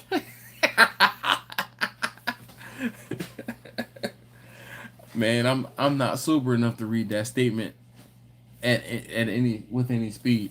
Hey, taste test number 1. Yeah. Can you? Oh, never mind. You're in the sink. I thought you were in the refrigerator. That oil there, you just go there. Alright, I need to.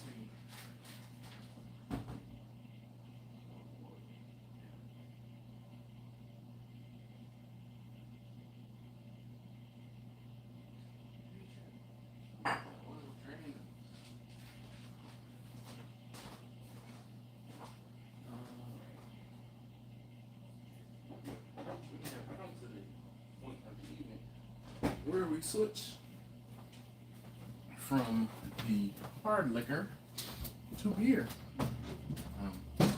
In shows past, we have gone from hard liquor to more hard liquor, but tonight we're switching it up, and I have a beer that is, man, it's something different. So this is a Narragansett lager. All right, can y'all and see it's Narragansett.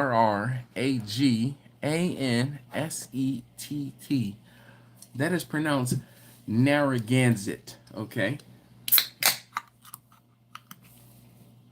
Salud.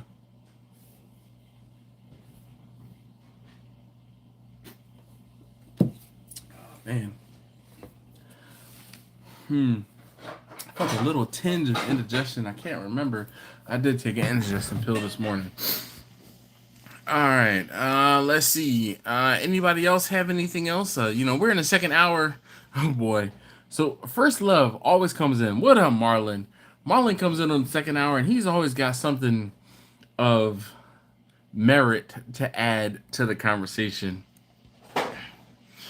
Andrew said, thanks for the guidance. Reheating it will be reheating at 250. Yep, 250, 300 degrees is all you got to do. You just have to reheat it. You have to warm it up gently. And if you warm it up gently, you can monitor it to say, okay, hey, this is warm enough. And then you can dial the heating back to like a keep warm temperature. Or if you're not able to heat it up at that warmer temperature of like 250, 300 degrees, you can set it at a keep warm temperature. And then obviously the food can't get past that keep warm temperature. Just be careful. Sometimes the keep warm temperature can be higher than the done temperature of whatever it is you're trying to cook. Salmon being one of those things. Lamb, also one of those things. Tony said, I understand. I too am private. Too, Tony. All right. You know, we just passed the Ides of March. And I had to hit somebody with a tout brute on March 15th. He said, he said, and my name is not Tony, nor am I a soprano.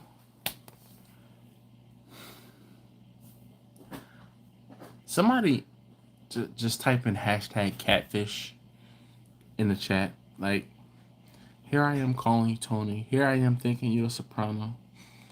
And it's a lie. It's a lie.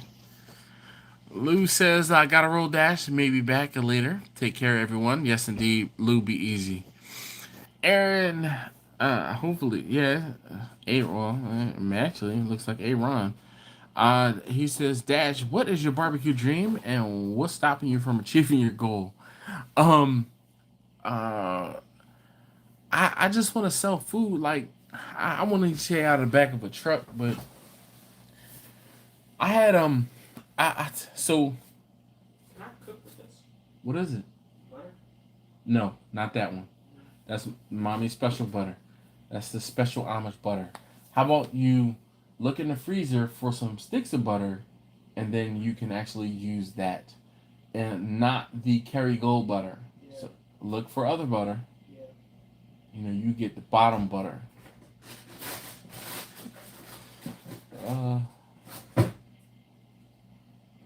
You have a regular box of butter? Yeah, perfect. Is that salt? That's salted. That's from Sam's. I only buy salted butter. Excuse me. All right, so Aaron, is it Aaron or is it Aaron? Because Aaron. You know I'm about to say you done messed up. But there's a guy that I got a tire guy, right? And I drove past his shop the other day, and he had a yellow school bus in front of his shop. And I'm driving past, and I look over, and I see, my man's name is Oscar, and I see Oscar in the school bus, like in the driver's seat of the school bus at his tire shop.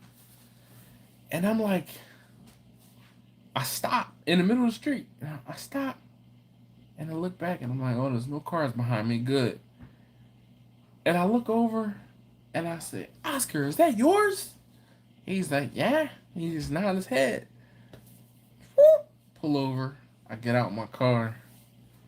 Oscar, why do you have a school bus? And he's like, I got it on a good deal. Oscar has a school bus, right? So Taste Tester one knows who Oscar is because Oscar has helped him with some tires. So I stopped the other day, and he's got the school bus. And I'm like, Oscar, why do you have a school bus? Like a full... Like, dog. A yellow? Yes. Yes. A full-size school bus. Okay? And I'm like, Oscar, why do you have a school bus?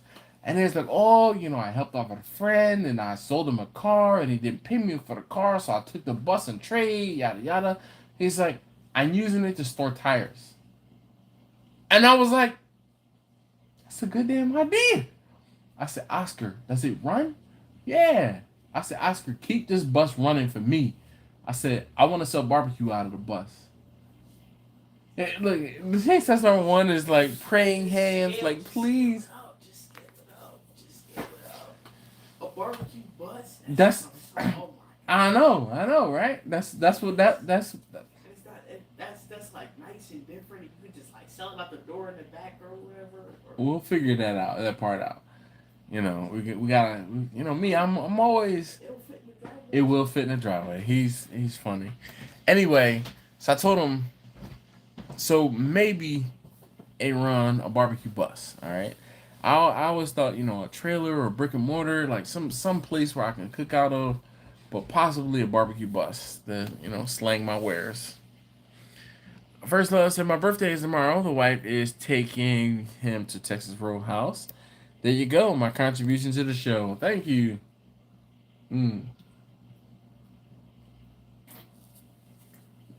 Marlon, you when you go in, put your finger, you know, go ahead and point out in the meat case the biggest bone in ribeye. That one's gonna be you.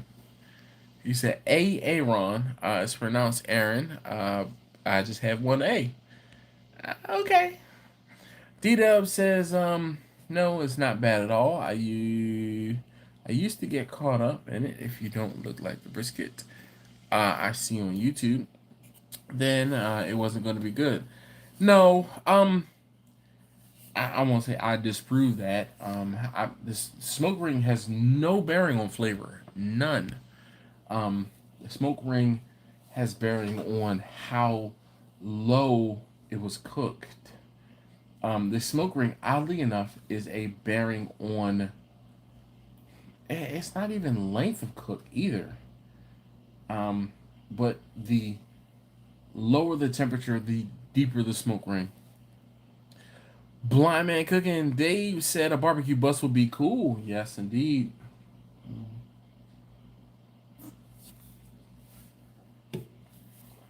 But I don't know why that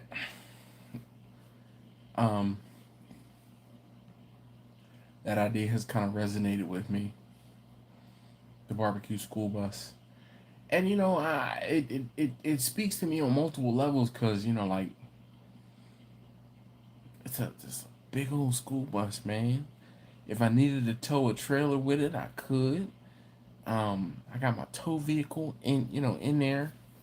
If I could, you know, figure out how to, chop the top off of it, as opposed to having like a trailer with a porch on it, I could just kind of cut out or cut out the back, like let's say the back third of a bus, and put my smoker back there, and you know, blah blah blah. Joy says all day long you can sing the barbecue on the bus goes round it. He said the wheels on the bus go round and round, but you know, we would have to tailor it to barbecue, Troy. I appreciate you, but we have to tailor it to barbecue. Aaron says, what's your review on the ID4? I watched the video the other day, and their main gripe was the infotainment system. The infotainment system on the ID4 for 2021, and those that have the version 3.0, I guess, for the infotainment. I have 3.1, and I don't have a problem with it. Excuse me. There are times when it is slow, but I feel like that is... The problem isn't necessarily inherently only the car. It's the fact that the car is talking to my phone, and my phone sometimes slows down, which slows the infotainment system down, which I don't feel like a lot of people or enough people talk about. And I mean, Aaron, I am enjoying my car, dude. I have over 25,000 miles on my car in less than, so I got it in June, and we're in March. Is that not in less than 9 months? 25,000 miles on my car. Marlon says, nope, I get the same thing every time. I go to Texas Roadhouse for a rack of ribs, loaded mashed potatoes, salad with extra ranch. The funny thing is, I'm cooking steak on Friday. Oh, you go to Texas Roadhouse and you get ribs? Marlon, that explains so much. Like, so much. You go to... I feel like you know what, Marlon? I feel like I might have to take my family to Texas Roadhouse tomorrow, just because. Like you said, tomorrow's your birthday. Maybe we'll go. Jack says if you get a barbecue school bus, you will need a turret on it. Get first ride. Jack says he wants to put a turret. You know what, Jack? If you help me install it, okay? Because I won't say I will guarantee, but I will have a place. Um, I'll have a place or a plaque. You know what? I'll have a plaque, and the plaque will read something like, "This is the pistol you can see. Don't ask me to see the pistol you can't see." Something along those lines. Um, like yeah. D-Dub says barbecue bus sounds awesome. Marlon says you eat steaks at Texas Roadhouse. That explains so much. No, no, Marlon. It just no. No. Well, Marlon. So here's one thing about me. I won't say you know, but I'm not gonna assume you know. I don't eat pork, so that limits my options at Texas Roadhouse to steak or chicken. I'm not going to a place that's called Texas Roadhouse and is a steakhouse to eat chicken. But that's what's up though, because you are like, nope, I know exactly what I'm gonna order. Morgan's affordable. What's up, Mr. Morgan? He said, Dash, it's been a while. Yes, man. What the hell? You know, you've been, I won't say cheating on me, but you've been doing other things, man. I'd appreciate it if you came and hung out with us too, damn it. Barrio says my OCD got the best of me. I did a short TikTok on smoker temperature gauge calibration. They were off by 200 degrees, but I'm still using the digital probe for smoker temp. Yeah, man. That's like going to IHOP ordering a steak.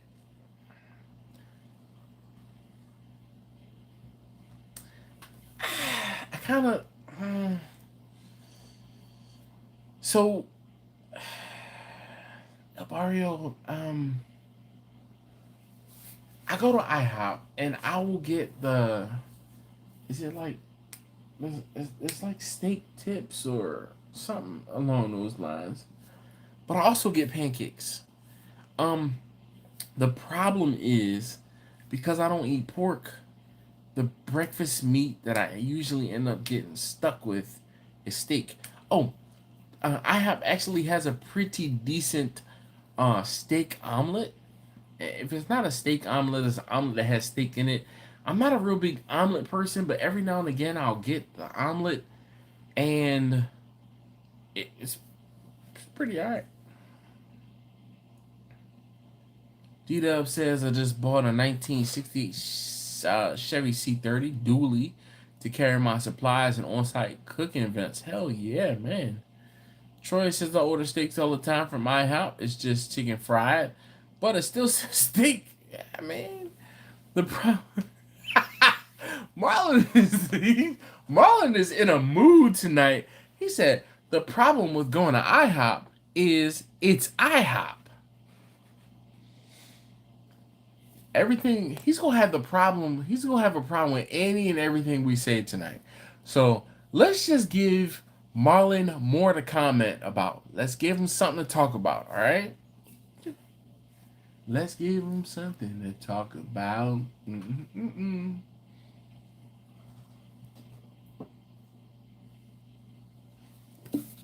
All right. Hi, neighbor. Have a Gansett. It's just good beer. It's a plain clean beer. KB said, "What up, Dash and Peeps? What's going on with you?" Grumpa said, "I cook to have it my way. I can give up a bit when someone else is cooking for me." Yeah.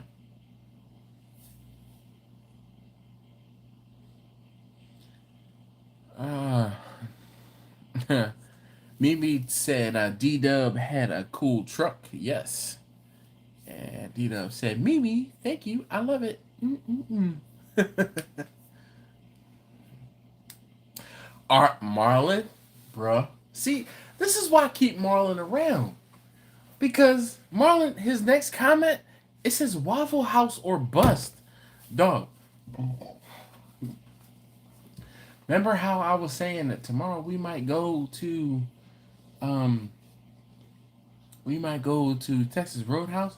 Ooh, but the Texas Roadhouse, there's a charger, a free charger in the parking lot, like across the halfway across the parking lot. So I don't know though, because I think Taste Tester number 2 has a baseball game tomorrow. Bumpy, what you doing tomorrow? You know, trying to figure out where the baseball game is. Um, might have some refreshing beverages or refreshing beverage. You know, you come on out and hang out and bring your son. But Marlon said Waffle House or bust. Now he's got me thinking like, man, I haven't been to Waffle House in a minute. And like when we're traveling down to Florida, and I'm like, let's stop at the Waffle House. Let's stop at the Waffle House. My kid's like, no, can we can we not go to Waffle House? I don't want Waffle House. I don't like Waffle House. I'm like, yeah, but it's Waffle House. Like Waffle House has a special place in my heart. Like it's just damn delicious. Jimmy says, does Marlon know what has 6 breasts and 3 teeth? Mm. Marlon says, say what, Marlon? You don't like sitting in someone else's kid's syrup? Yes. Jack says, then we should have an engine in the rear and a front like Mad Max Fury Road, the greatest movie ever. Oh, oof. I don't know, man. As a car guy, I can't claim Mad Max Fury Road as the greatest movie ever. Um, I'm a big proponent. Like one of my favorite movies of all time is Smokey and the Bandit. Like, hands down, like top 5. Smokey and the Bandit is in the top 5. A Christmas Story, Smokey and the Bandit, Fast and the Furious. Yes, yep, I'm that guy. Ooh, let's see. Oh, Marlon be good. He'll be start asking questions about movies, but ooh, Boiler Room is on the list, and top 5. Oof, I don't know if I could do top 5. Like only 5. Grumpus says Waffle House rules at 3 a.m. Hell yeah. Oh, and what has 6 breasts and 3 teeth? It's the Waffle House. The night shift at Waffle House, says Jimmy. Grumpus answered. He said the Waffle House at 3 a.m. D-Dub says iHelp hasn't been the same since they started CA. What is CA?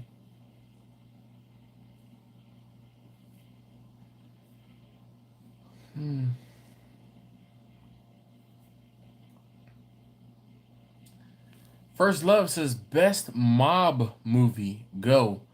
A Bronx Tale. I'm willing to fight somebody.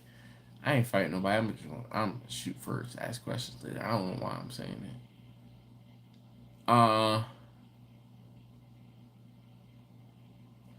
No.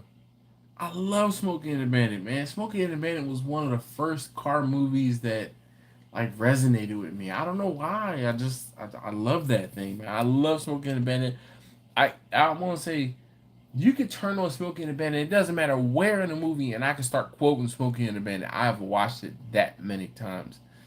Um. Oh. Okay. Okay. So D-Dub's comment got cut off. He said, "Start calling it IHOP. It was much better when they called it the International House of Pancakes." Yes, and they they had warm syrup when it was the International House of Pancakes. Yeah, it's just You start.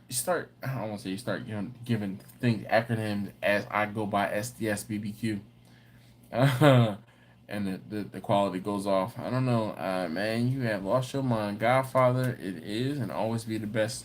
Nope, I'm not a Godfather fan.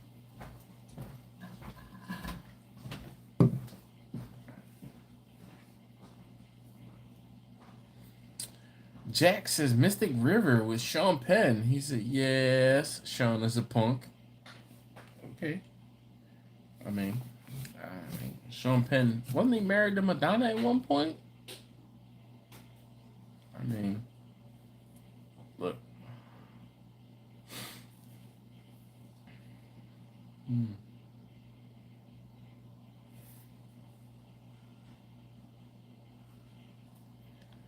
This is the point of the conversation, and if you are watching back and you're kind of questioning what is going on, listen, you, and I won't say have stumbled upon, but you've gotten to the point of the live stream where ain't no way we're staying on topic, because we don't.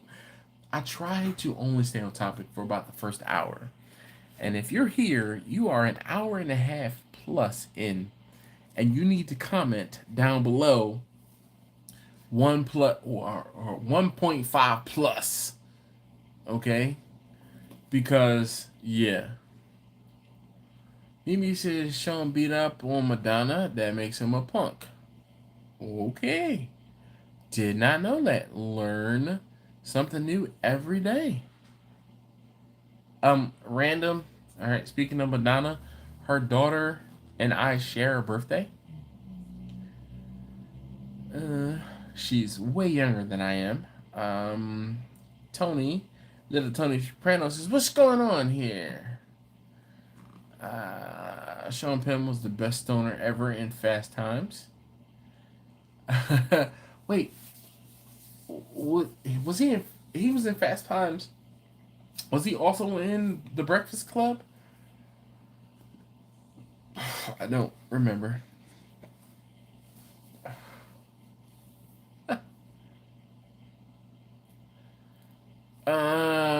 Troy said, I'm watching Godfather 2 as I type. 1 just ended. No matter how many times I've seen it, still watch when it's on.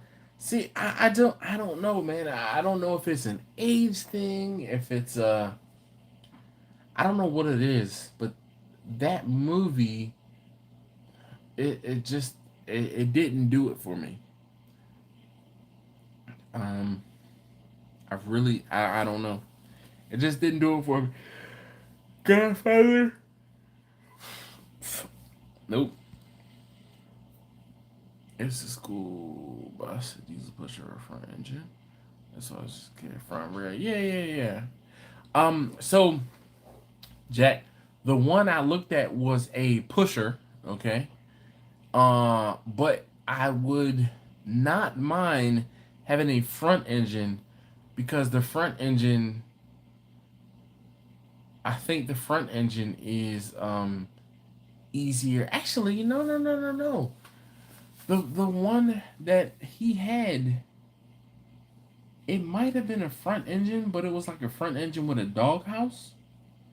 And if that was the case, I don't think I want that one.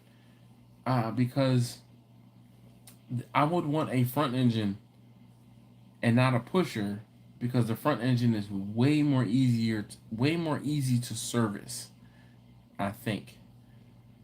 Because lots of things are in conventional places, but I'm not 100% sure on how the distance works out, like if one is better than the other. Troy says I do the same thing with Goodfellas, Bronx Tale, and Tombstone. No, yeah. D-Dub said KFC has sucked since they went from Kentucky Fried Chicken to, yeah.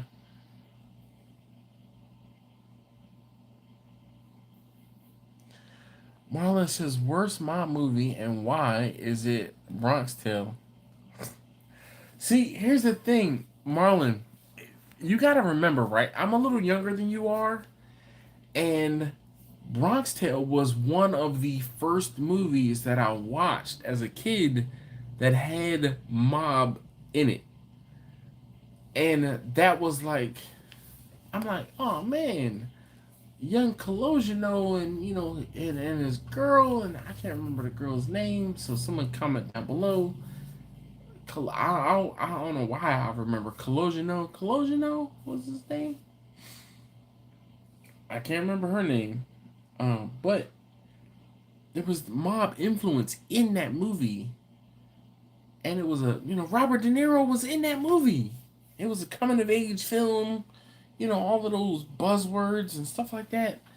But that was, again, remember I talked about what Marlon, you weren't here when I talked about having that beer that sets the bar here, and then you have a beer that could be here, but other people put that beer up here, and you have a beer that's up here, and you put that beer down here because your bar is here.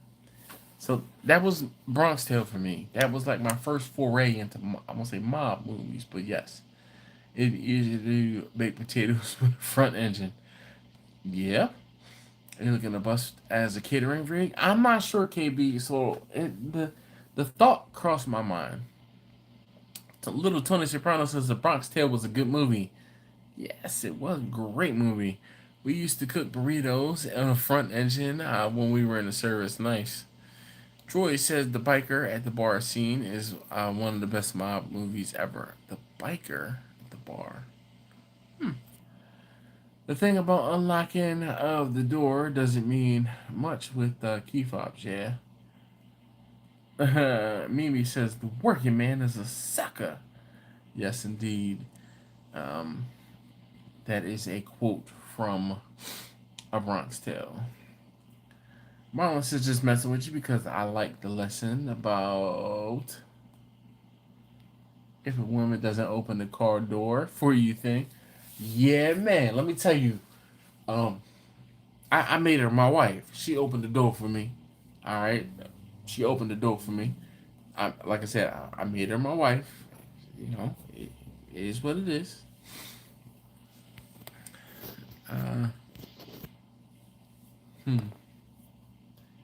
All right. So comment to beer or not to beer.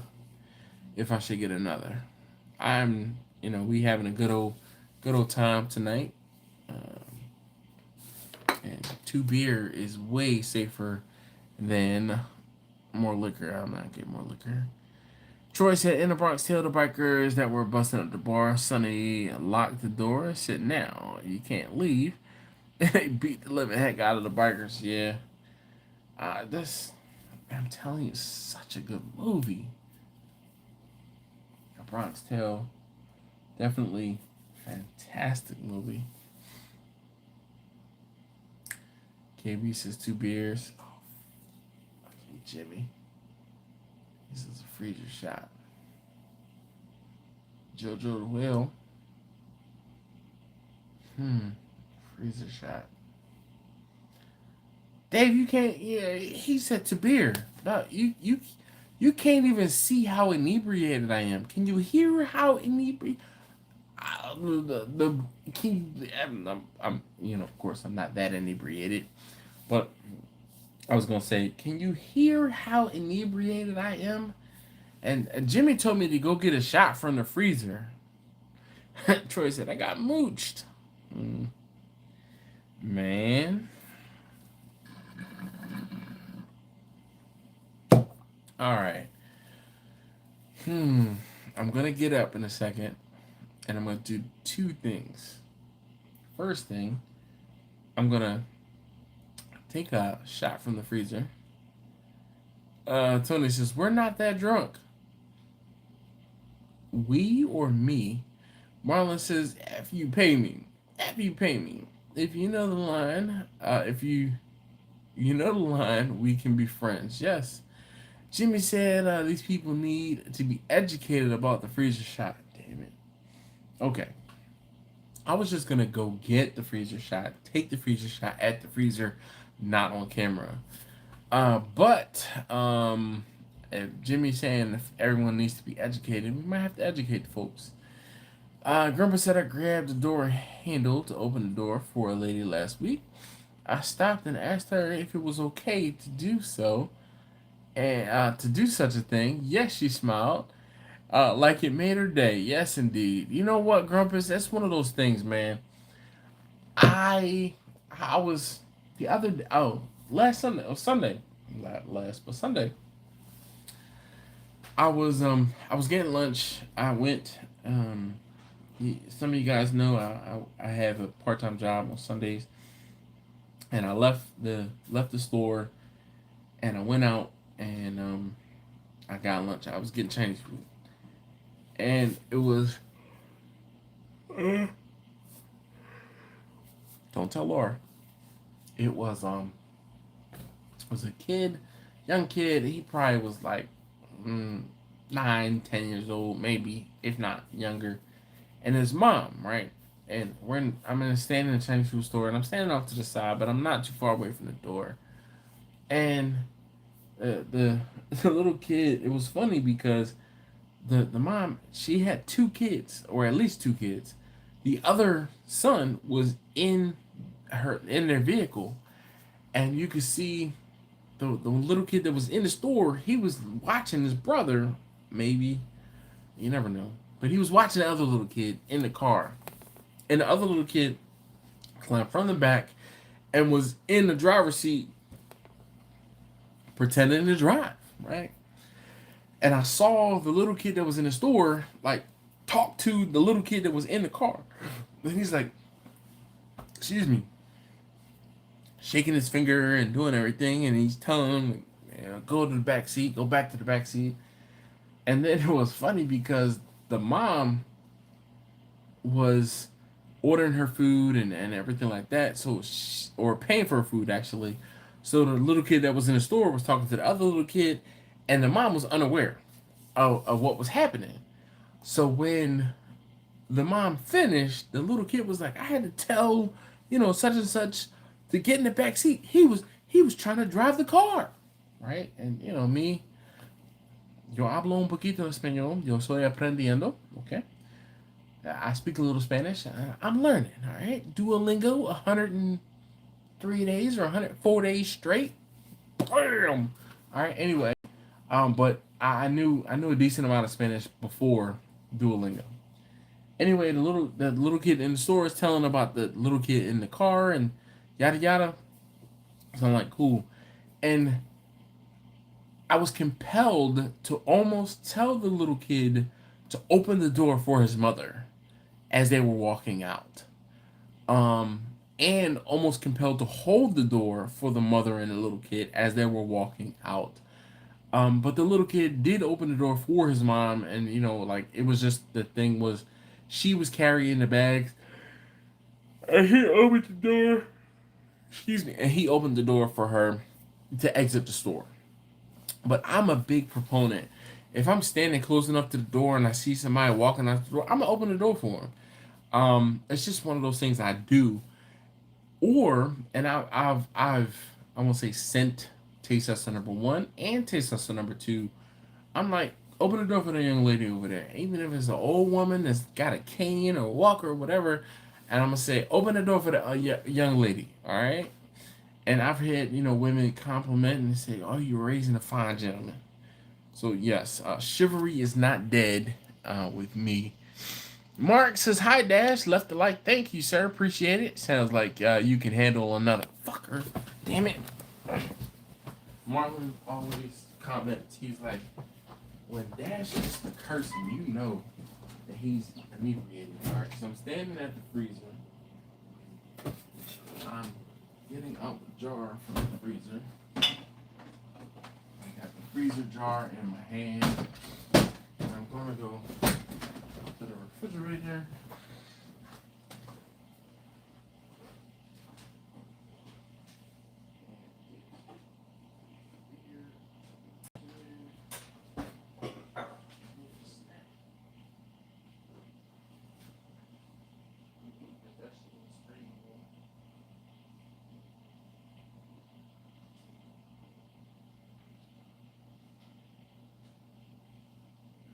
Sun chips, but they gone.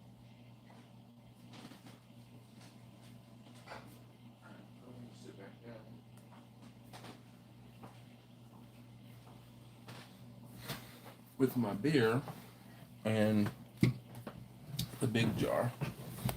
And when I say big jar, oh, this is the spring roll I was telling you about.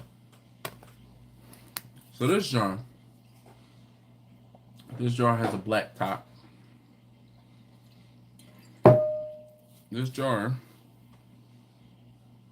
from what I'm told, now there's a little over 4 ounces left in this jar. I've been nursing this jar for like a good year, 2 years probably.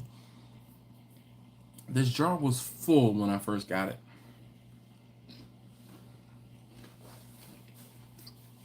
This jar is 188 proof.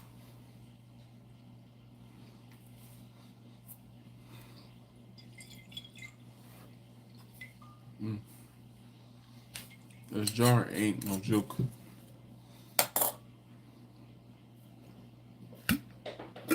Those of you guys who wanted a freezer shot.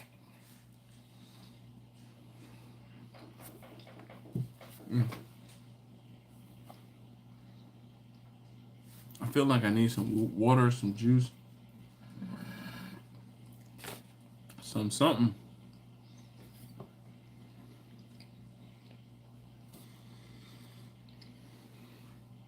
I'm gonna let y'all smell that. You gonna get high just smelling the vapor coming off of this thing.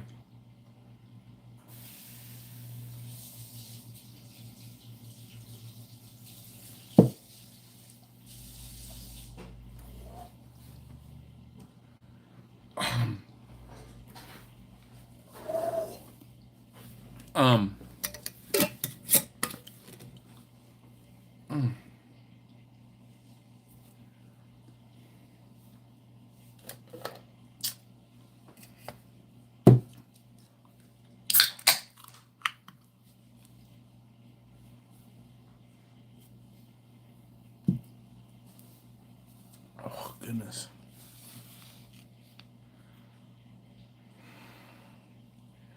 That'll put more hair in your chest, like, really. Tony says, little Tony Brown says, Goodfellas, he says, pay Jimmy. You can't beat old mama learning out of me.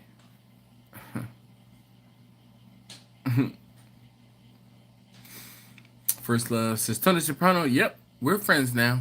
Yo, I am. I feel like I'm insecure. Friend of mine or friend of yours? Just friends.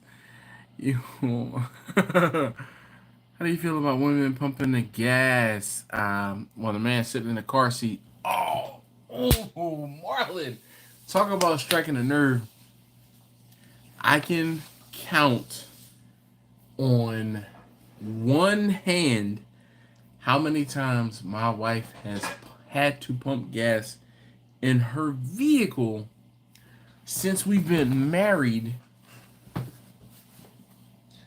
Actually, in the past 20 years, probably 20 plus years, 22, 23 years. I put the, well, no. Actually, I'm going to say I take that back. Probably since we've been married. Like, since we've been married, for real, I can probably count on one hand how many times she's had to pump gas, period. Jack said, excuse me, Jack, Betty said she heard that word again. I don't know what you're talking about, Betty.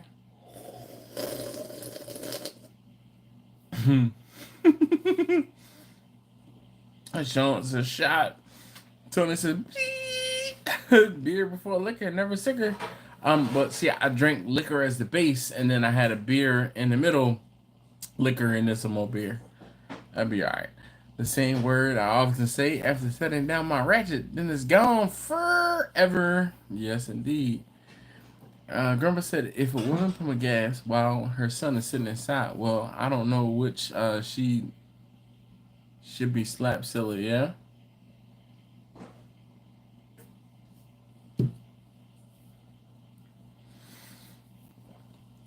Jax, it smells like feet and corn chips, man. Grandpa says maybe both. Oh, Mark says, man, Dash, the beard is getting gray. Mark, let's not talk about that. We're just going to talk about how the beard has, I won't say been gray, and it is the new phone that you are seeing an enhancement of the gray. Tony says, go to Jersey so she can pump fists instead of gas.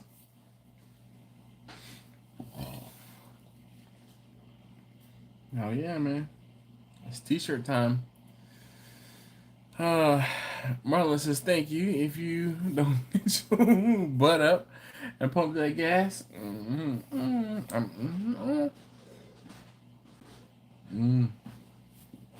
Are there any spring rolls left over there, or did I eat it? No.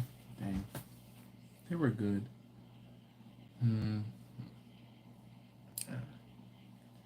They ate all of the sun chips. I was looking for a snack. I did not. Usually I get a snack for like the second hour and we talking. The beard has bolts of lightning from Sous. It's funny, taste tester number 3 is listening to Percy Jackson. So I have my server and I have some audiobooks on the server, and she when she gets ready in the morning for school, she listens to Percy Jackson on her phone while she's getting ready, and funny.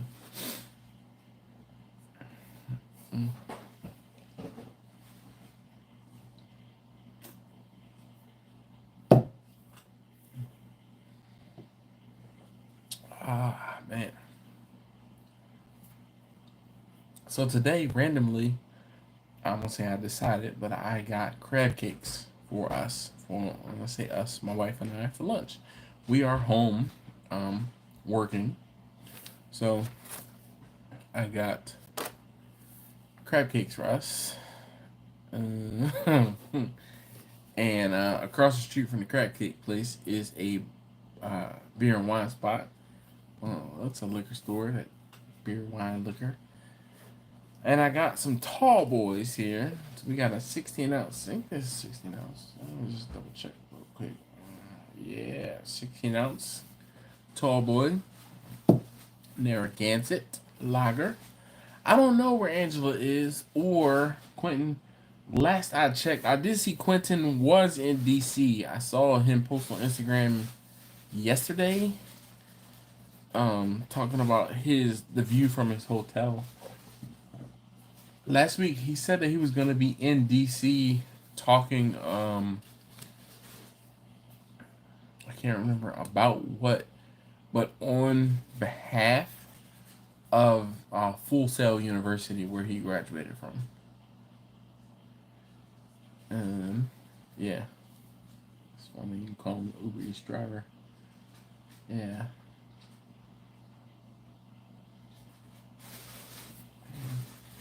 So this is a catch-22. So we're 2 hours in. I've been drinking, yet I'm hungry, and I want to go get some chips or something. But I can't drive anywhere because I've been drinking. I'm like in a weird space. Honestly, any update of him moving to Miami? Quentin?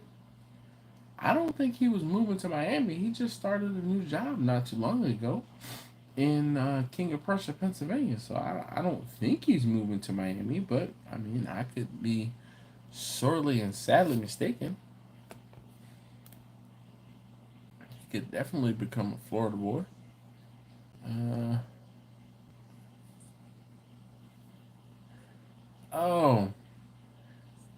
Jack says Dash there used to be a young teenager that went to school that used to be on here with on a live stream. He always talked about his truck and whatever happened to him. Do I remember? Yes, his name was Caden. Okay, this is one of those I'm not that drunk moments. Caden, and his last name was Rawls. Okay, He lived in Texas somewhere, but Caden actually just got married not too long ago. I do follow Caden on Instagram, and he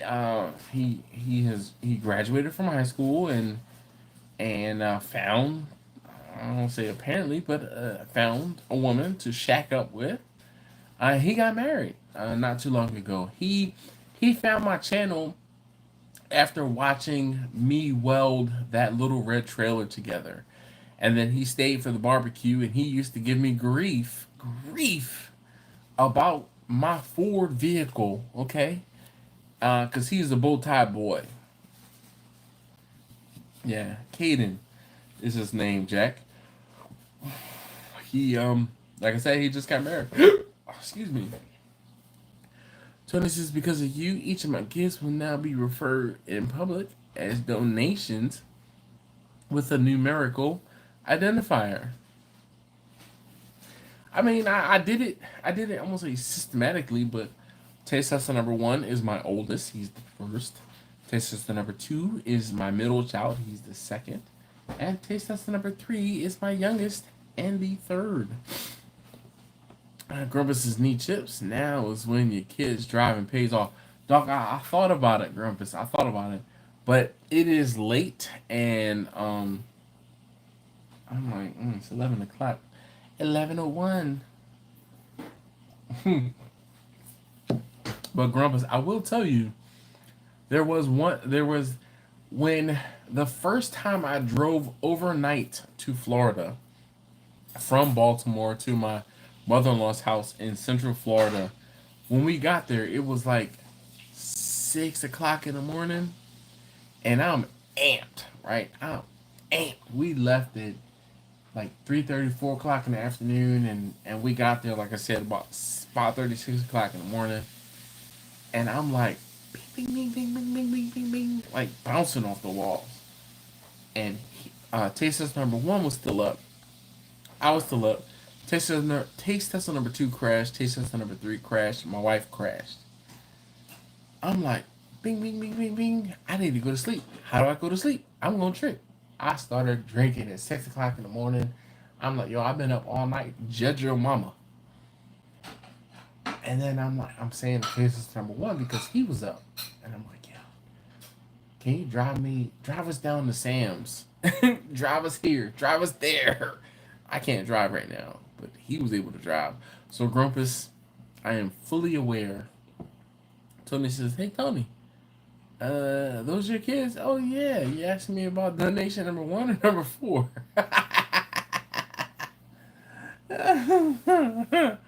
I get it.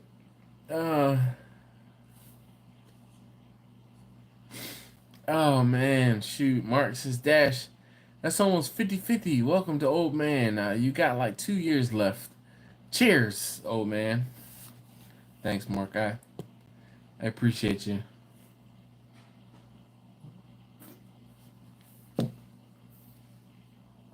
All right. Jack says, outstanding for Caden.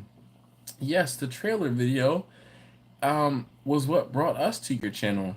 I mean, listen. I feel like once a year, I'm like, what made you subscribe to my channel? What video was it of mine that made you subscribe?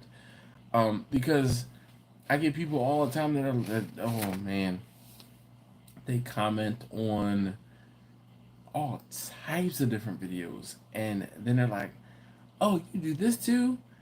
I came here for this. Oh, a friend of mine, a car friend, all right, a Volkswagen friend.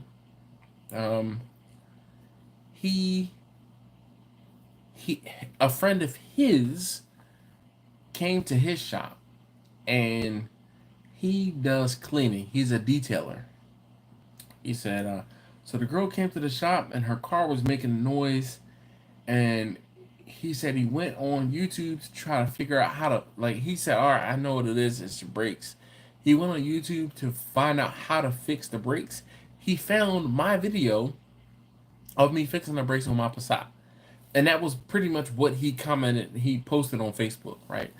He was like, man, a friend of mine came into the shop, had some X, Y, and Z noises coming from her car.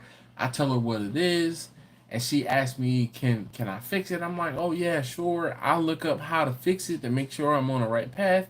Who do I see but my homie Dash and his Passat?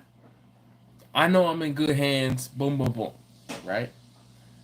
So yes, people are here because of the E350 videos. People are here, and there's a few folks here because of the beard stuff. There are a few holdouts from back in the beard videos.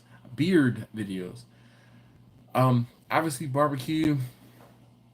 There are some holdouts from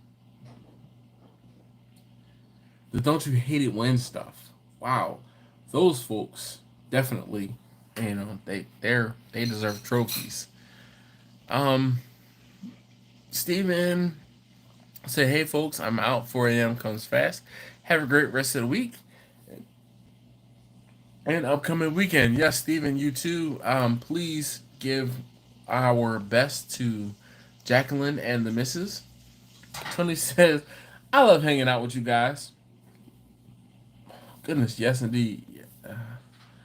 Tony said, "I subscribe because you're a real person and you obviously take your time to talk with followers and fans like me." Listen, you know what's crazy? You say that, right? I got a call last night. This guy's name was something Bedmans, and I can't remember if it was like Justin or sorry. Again, a little inebriated. But I get a phone call. And I'm like, who is this? Hello? And the guy's like, hey, I'm looking for a government name who has a YouTube channel. This is he. Hey man, and his conversation last night is what inspired me to have this conversation today. He's like, hey man, I just want to say thank you for all of the YouTube videos and all of this and all of that and all of that. I feel like my man gave me my flowers, right? And I'm like, sure thing, man, no problem. Like I'm glad I could help.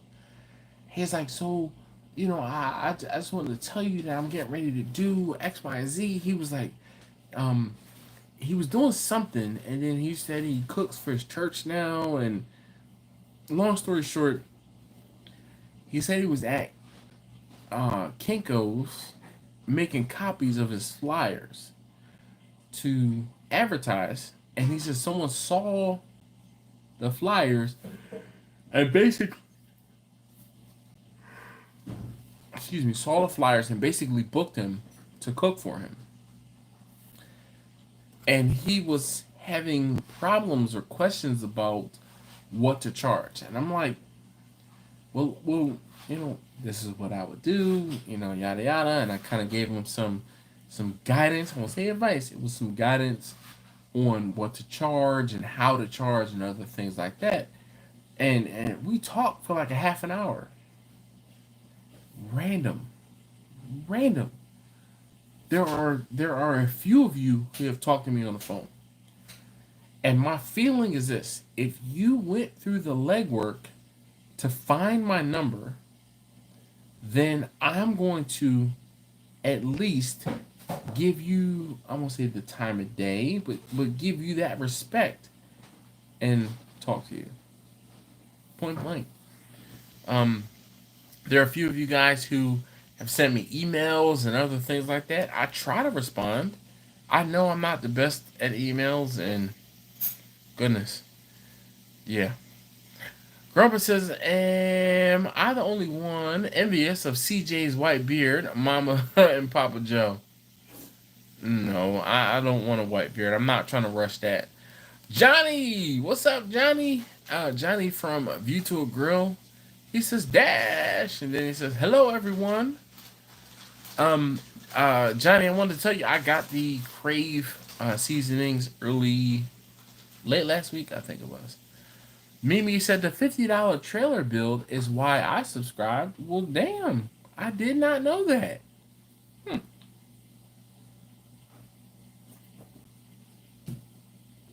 The trailer itself did cost me $50. But I have made so much money off of that trailer. Actually, I need to use the trailer. I have some wood in my yard that I need to pile up and get cleaned up. Uh,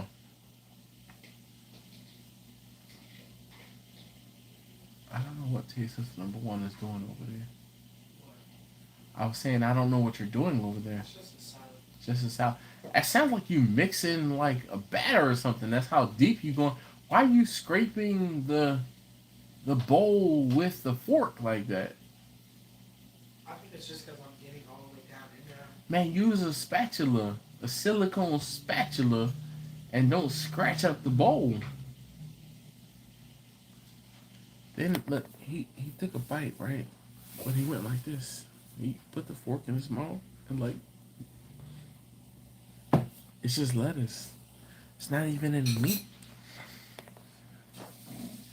Why are you ripping the lettuce off the fork like that? Just pull the fork out of your mouth. Let's see. Marlon says, just thought of another pet peeve of mine. If you seat yourself at a fast food place, clean up behind yourself. Yes, I agree. Jack says, first was the trailer bill, then I watched you buy 60 bags of cakes for charcoal, I think, from Home Depot. It was a Home Depot, and it was 800 pounds. Was it 60 pounds? I mean, 60 bags? I don't know how many bags it was. But that was Home Depot. And maybe it wasn't 800 pounds. It was some I won't say ungodly, but it was some amount, and I put them on that trailer. Yes, I did. It's crazy. It's such a small world. The lady in that video, and I don't know if I commented in that video, who commented, she works at the Y, and she's like, wait a minute, I saw you at the Home Depot getting a whole bunch of charcoal.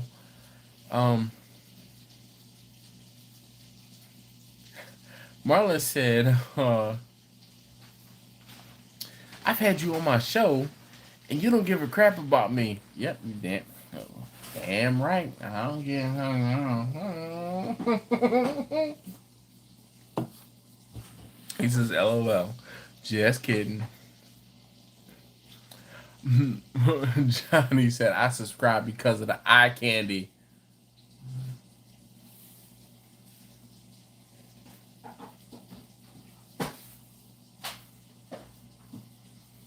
And by eye candy, he means his hat that sits in the background of the live streams. D-Dub said, 3 years ago, my daughter, who owns a catering business, walked in with a 20-pound brisket. I never cooked one, and I had no idea what to do. I searched YouTube and probably watched 20 videos, yours being one. Well, that's what's up. D-Dub said, now I have my own barbecue catering business, and brisket is one of my best sellers. Well, damn, Gina, way to make me feel good. Taste test number one is cooking. It smells like sausage, but I know it's salmon. I don't know what he's cooking it with, but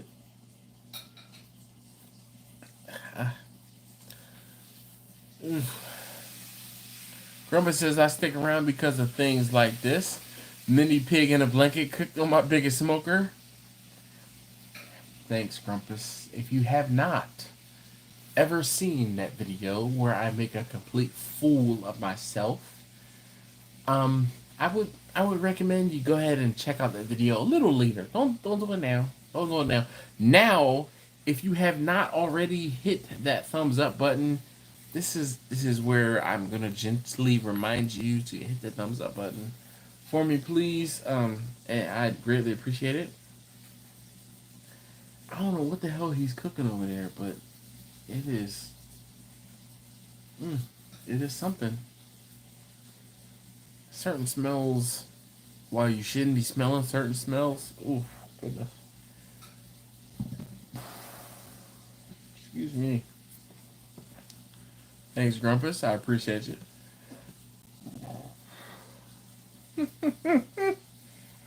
Marla says, yeah, get closer to the camera. and smile. That's not creepy at all. Travis! Travis, you missed me talking about you. I was talking about you in a good light. I talked about how Travis was, you know, is it your time to barbecue for hire? Travis was officially, and I can never not take it. I'm gonna say never not mention Travis as officially the first person I cooked for hire for. Is that right?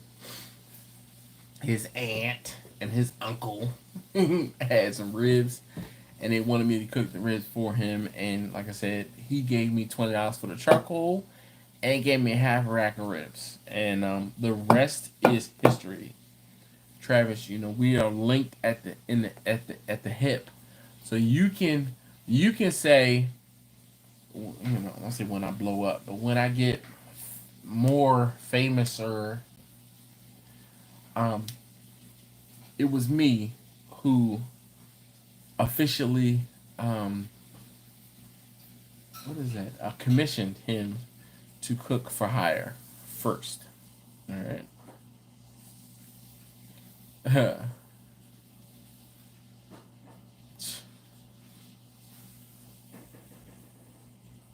And that person is cooking. It's Tasteless #1 is cooking right now. Yo, what are you cooking? It's what else are you cooking with it, or what did you cook it with? Butter. It's I don't. Yeah. Ah, that's what it is. It's the jerk seasoning. He did jerk seasoning. That's the okay. The that Caribbean jerk. That's what it is. It smells a little different. Cause it's a jerk seasoning. Trevor says, "I'll take my royalties in 20s." I bet you will. I bet you will.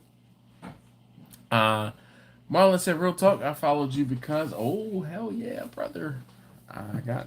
I got some salmon. I got some salmon. Oh yeah, that's money right there. Hey, here's the fork. Hold on, I'm coming back for it. I want to lick the fork, but I don't want to lick it. It was drip. It's gonna drip on my hand." Marlon said, "Real talk. I followed because you had a class on starting a food business. Because I was going to start selling hot dogs and barbecue.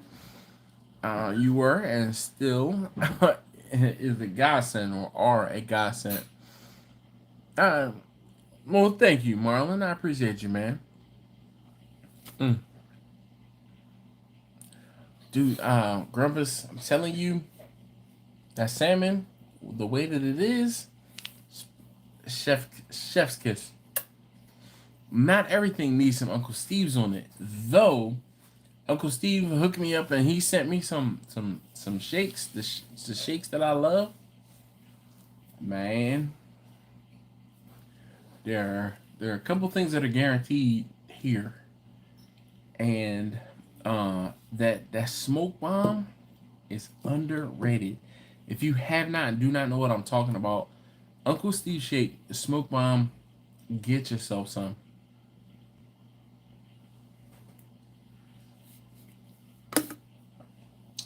Go head out to UncleSteveShake.com.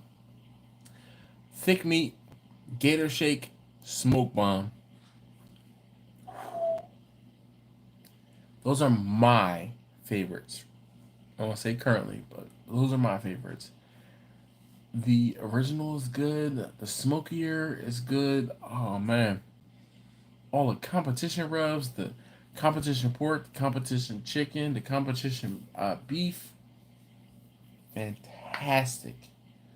But my favorites: thick meat, smoke bomb, gator shake. The thick meat and the smoke bomb and some salt to taste go on your proteins. The gator shake definitely goes on your vegetables, and you just thank me later. Mark says, I love jerk seasoning. Me too. Gates Barbecue said, finally caught it live. Glad to be here. Hi, may I help you? That says Greats, not Gates. Sorry, I'm weird. Oh. Oh no. So there was this jar. This is the freezer jar. That's why there's still something in it. And a couple beers. So I apologize. Jack said, after watching you buy the charcoal, I went and bought a lot of bags myself. Betty asked if I knew what I was doing. I told her nope. But how hard can it be? We all know how that worked out. Little Tony Soprano said Gator Shake and what else? So Gator Shake, thick meat, and smoke bomb. And also, if you're on Uncle Steve's website, where you can make notes or special requests or something like that, tell him Dash sent you, okay?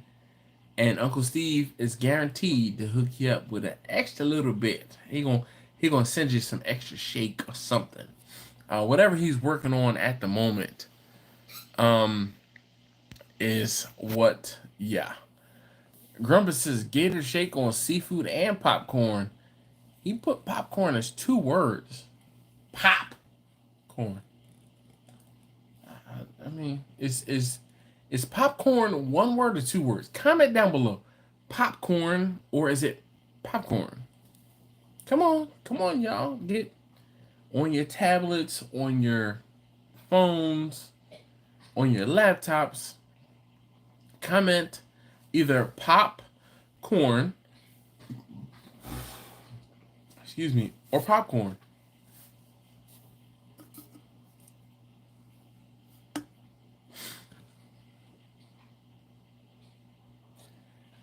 I can't get over how good that salmon smells. This jerk salmon.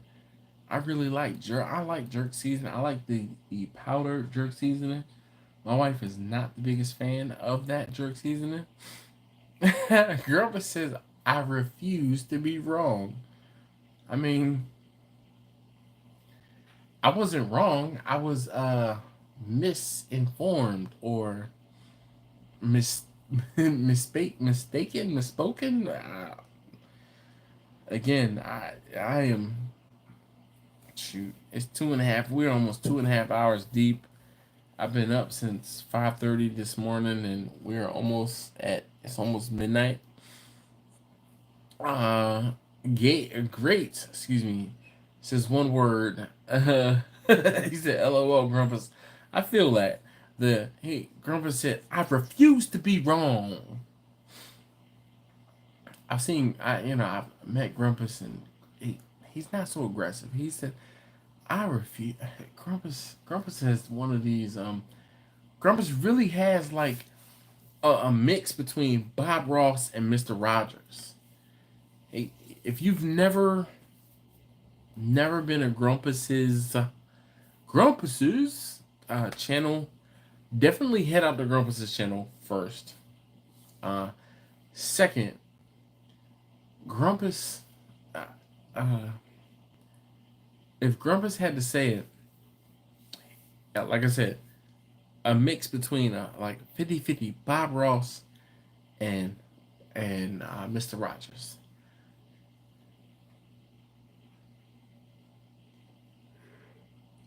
What's my motivation? Grumpus would be like, I refuse to be wrong. I'm telling you. Great said 1 word. Grumpus said popped corn. Okay, no, it's popcorn. Popcorn, not pop corn. Jerry, what's going on? He says, hey, Dash, my bro, thank you for inviting me on your show 3 weeks ago. God bless you always. Well, thank you, man. I appreciate you. Really do. Wish we could have done more. Jack says 2 words, just like Pop-Tarts. Jack, it's popcorn. Popcorn. let me give you a hint in to which direction I'm heading in. Popcorn. Hopefully, oh, just come on, Jerry. I definitely remember you. Grace says Grumpus channel is definitely a vibe. Barbecue and chill. Nah, it's like chill and barbecue. Cause you gonna chill first and like hold on, time out. What? This dude is doing barbecue? Grumpus be like, wait, you know what? Let's not even be like Grumpus be like. No, we gonna hear Grumpus. We're gonna.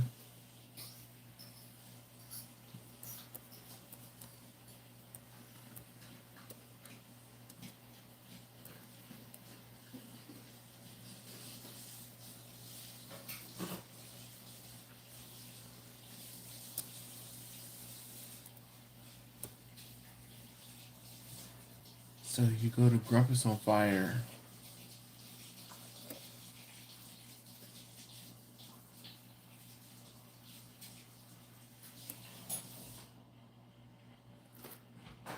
Grumpus' last video says how I built an armor. This one's no talking. We need Grumpus talking. Look, we talking about jerk. Oh yeah, Grumpus is showing us the rotisserie. Oh. Hey everybody, I'm Grumpus. Thanks for tuning in to Grumpus on Fire. Hey everybody, I'm Grumpus. Thanks for tuning in to Grumpus on Fire. You about to be showed how to cook something delicious and fantastic. But today we're going to do a Jamaican-inspired pork butt. Like I said, he said today we're going to be doing a Jamaican-inspired pork butt. Delicious and fantastic. We're going to do that on the rotisserie over we're gonna, the Lone Star Grill's We're going to do that on the Let's rotisserie over the Lone Star Grill's firebox. Yo, and the thing is, Grumpus has, looks like he got a canopy set up over his cook area, and a rotisserie just a rolling in the background. He said a jerk pork butt, street tacos with pineapple mango salsa. Man. The first thing we're going to work on today is our injection. I got 3 cloves of garlic. What is this? A Walker's World spicy Jamaican jerk marinade. Walker's Wood. He said organic pineapple ginger. Or red stripe. Man. Yes.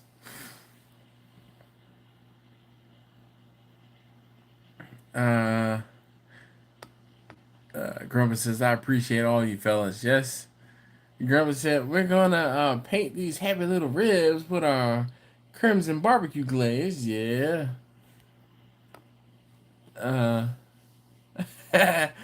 Little Tony Soprano says, I knew that was a dude from the Lone Star Grills videos. Yep. It depends though. Oh man. So you know what's funny? Grumpus, he's doing this Caribbean jerk style ribs, and I don't even know it, but I see a red stripe. I paused it. So he's like, you sir, you're an ugly man. You want to learn how to cook ribs? Red stripe. I was looking at LG cookers because of his YouTube videos. Yes, indeed. Hey. Oh man. Well, the first thing we're going to work on today is our injection. I got 3 cloves of garlic. So we're gonna work on the injection. He done. What is this? A Walker's World spicy Jamaican jerk marinade. Yeah, 1/3 of this bottle in here. Organic pineapple ginger. Or red stripe. Red stripe. You sir. Got a little bit of heat. Set that off to the side. Come on. Pork butt. Yeah, pork Bone butt. in. Oh, he's got bone in. I'm a bigger fan of boneless pork butt. Set that off to the side. I've got 11-pound pork butt. 11-pound pork butt. It costs him $14.17. Somebody else do the math, because I'm not mathing right now. Our first thing we're going to need to do is get that bone out. Get down in there. Put some of it away. He takes the bone out. Grumpus. What? There you go. Grumpus, serious question. How long does it take you to debone the pork shoulder? All right, we're boneless. Alright, Jack says, okay, people, we're out. I'll see you all next week. Be safe, Dash and all. Yes, indeed. You too, Jack and Betty. Betty, take care of Jack. Jack, take care of Betty.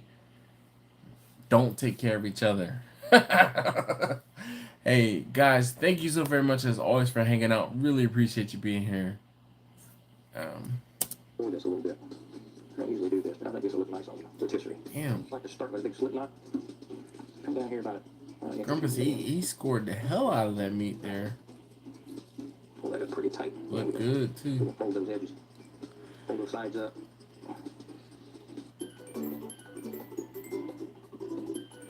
I'm like, what is that noise? But that's Grumpus in the background music. Grumpus says, I think I was about 5 seconds on the video. Nah, man, you did. Time we put our Damn. tines in here and mush that up a little bit. Hold up. Y'all need to see this. I don't know why I'm doing it that way. Let's just switch the camera. Switch the camera.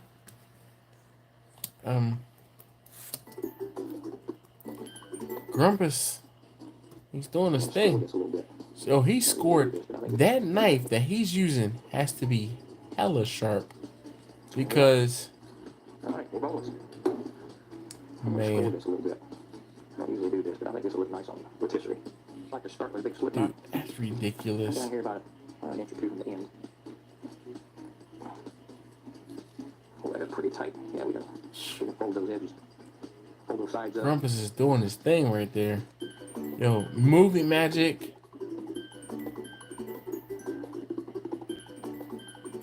Look how this thing turns out.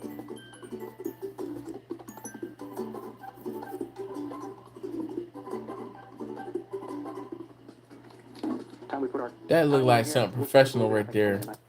Shoot. Grumpus, he is doing it way big. So low. It is time for the fun stuff. I'll tell Watson we use one of the ridge glasses.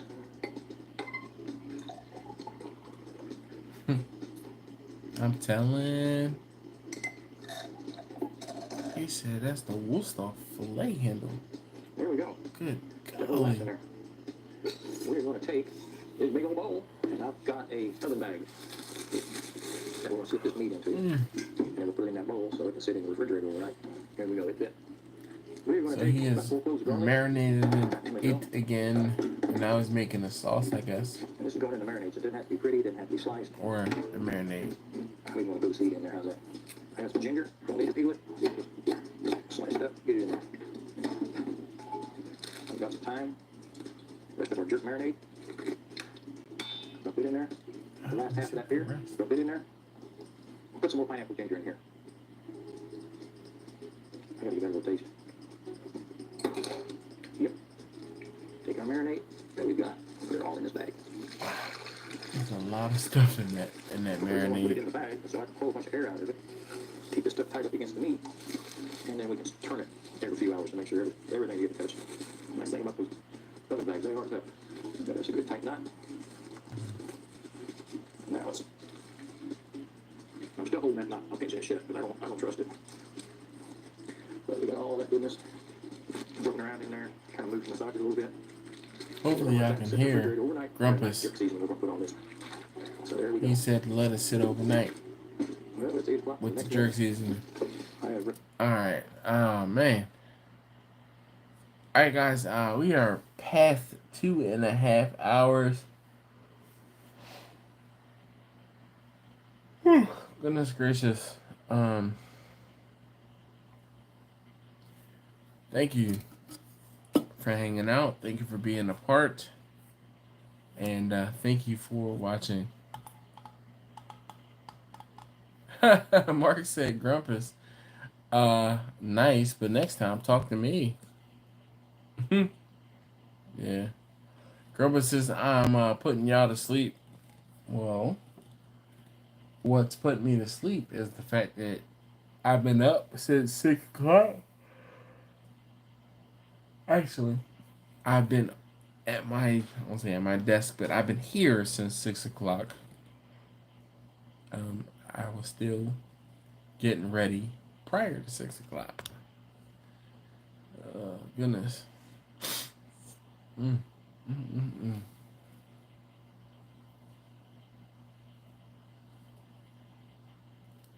I'm showing 17 people here on the live stream. If you could, please, I don't need much more than just like a period down in the comments below, just so I can know who was here. Jimmy says, "Have a great rest of the week, guys." Later, Dash. Yes, indeed.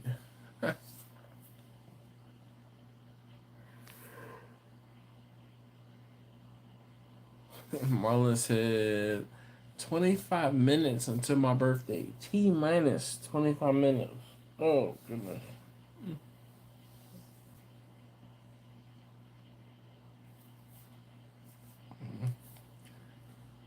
I am tired. Man, I might have to end this, I'll say early, but on time. I know we've never done that. We don't, I'll say never. We don't do it very often.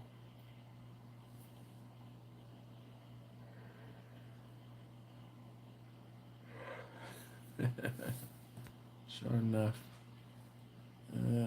Herb says, he said, I'm at work. Shh.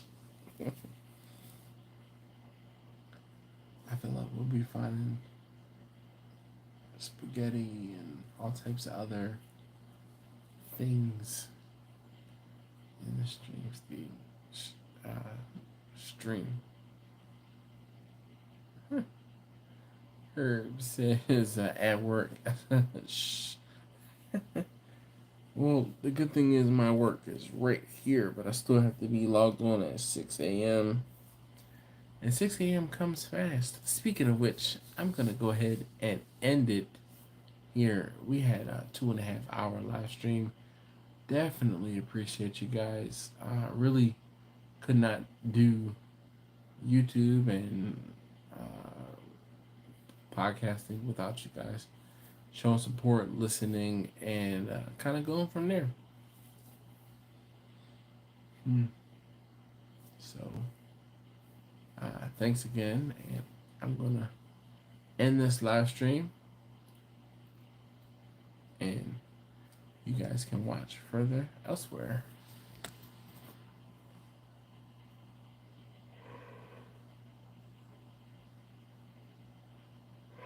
Excuse me. Night, Marlon. Peace, Travis. Good night, Grumpus. He said, hey, it's not too late to fire up StreamYard. He said, second wind. Yes, indeed.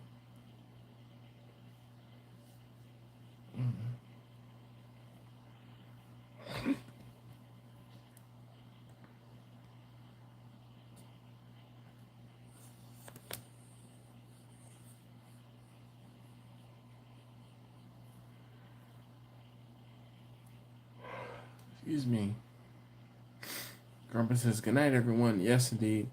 I'm going to go ahead and call it a day as well. Really appreciate you guys being here. Thank you, Jimmy. Thank you to the Neighborhood Association, Beachfield, Ten Oaks. All you guys are killing it as far as who's responsible for this. Who's responsible for that? Definitely want that resolved way sooner than later. But that's just me. Anyway, feel free to go ahead and speak your mind.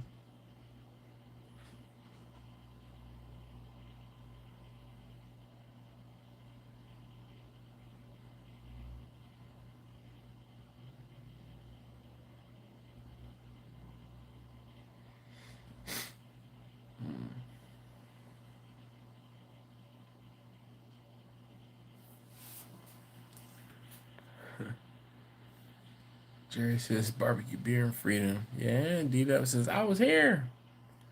Yes, you were. He's like roll call. Mimi says you are so sleepy. Mimi she's hypnotizing me.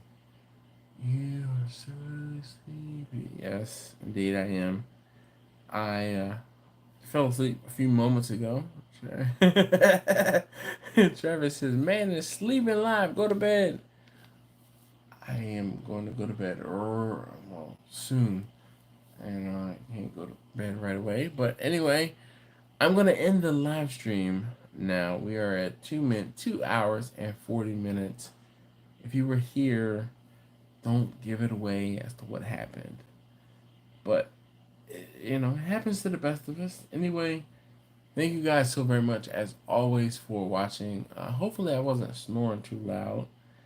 I might have to go back and look at the video. Anyway, thank you guys again. If you haven't already, please hit that thumbs up. I'd greatly appreciate it. Talk to you guys soon. Well, not soon. I'll see you next week. Deuces.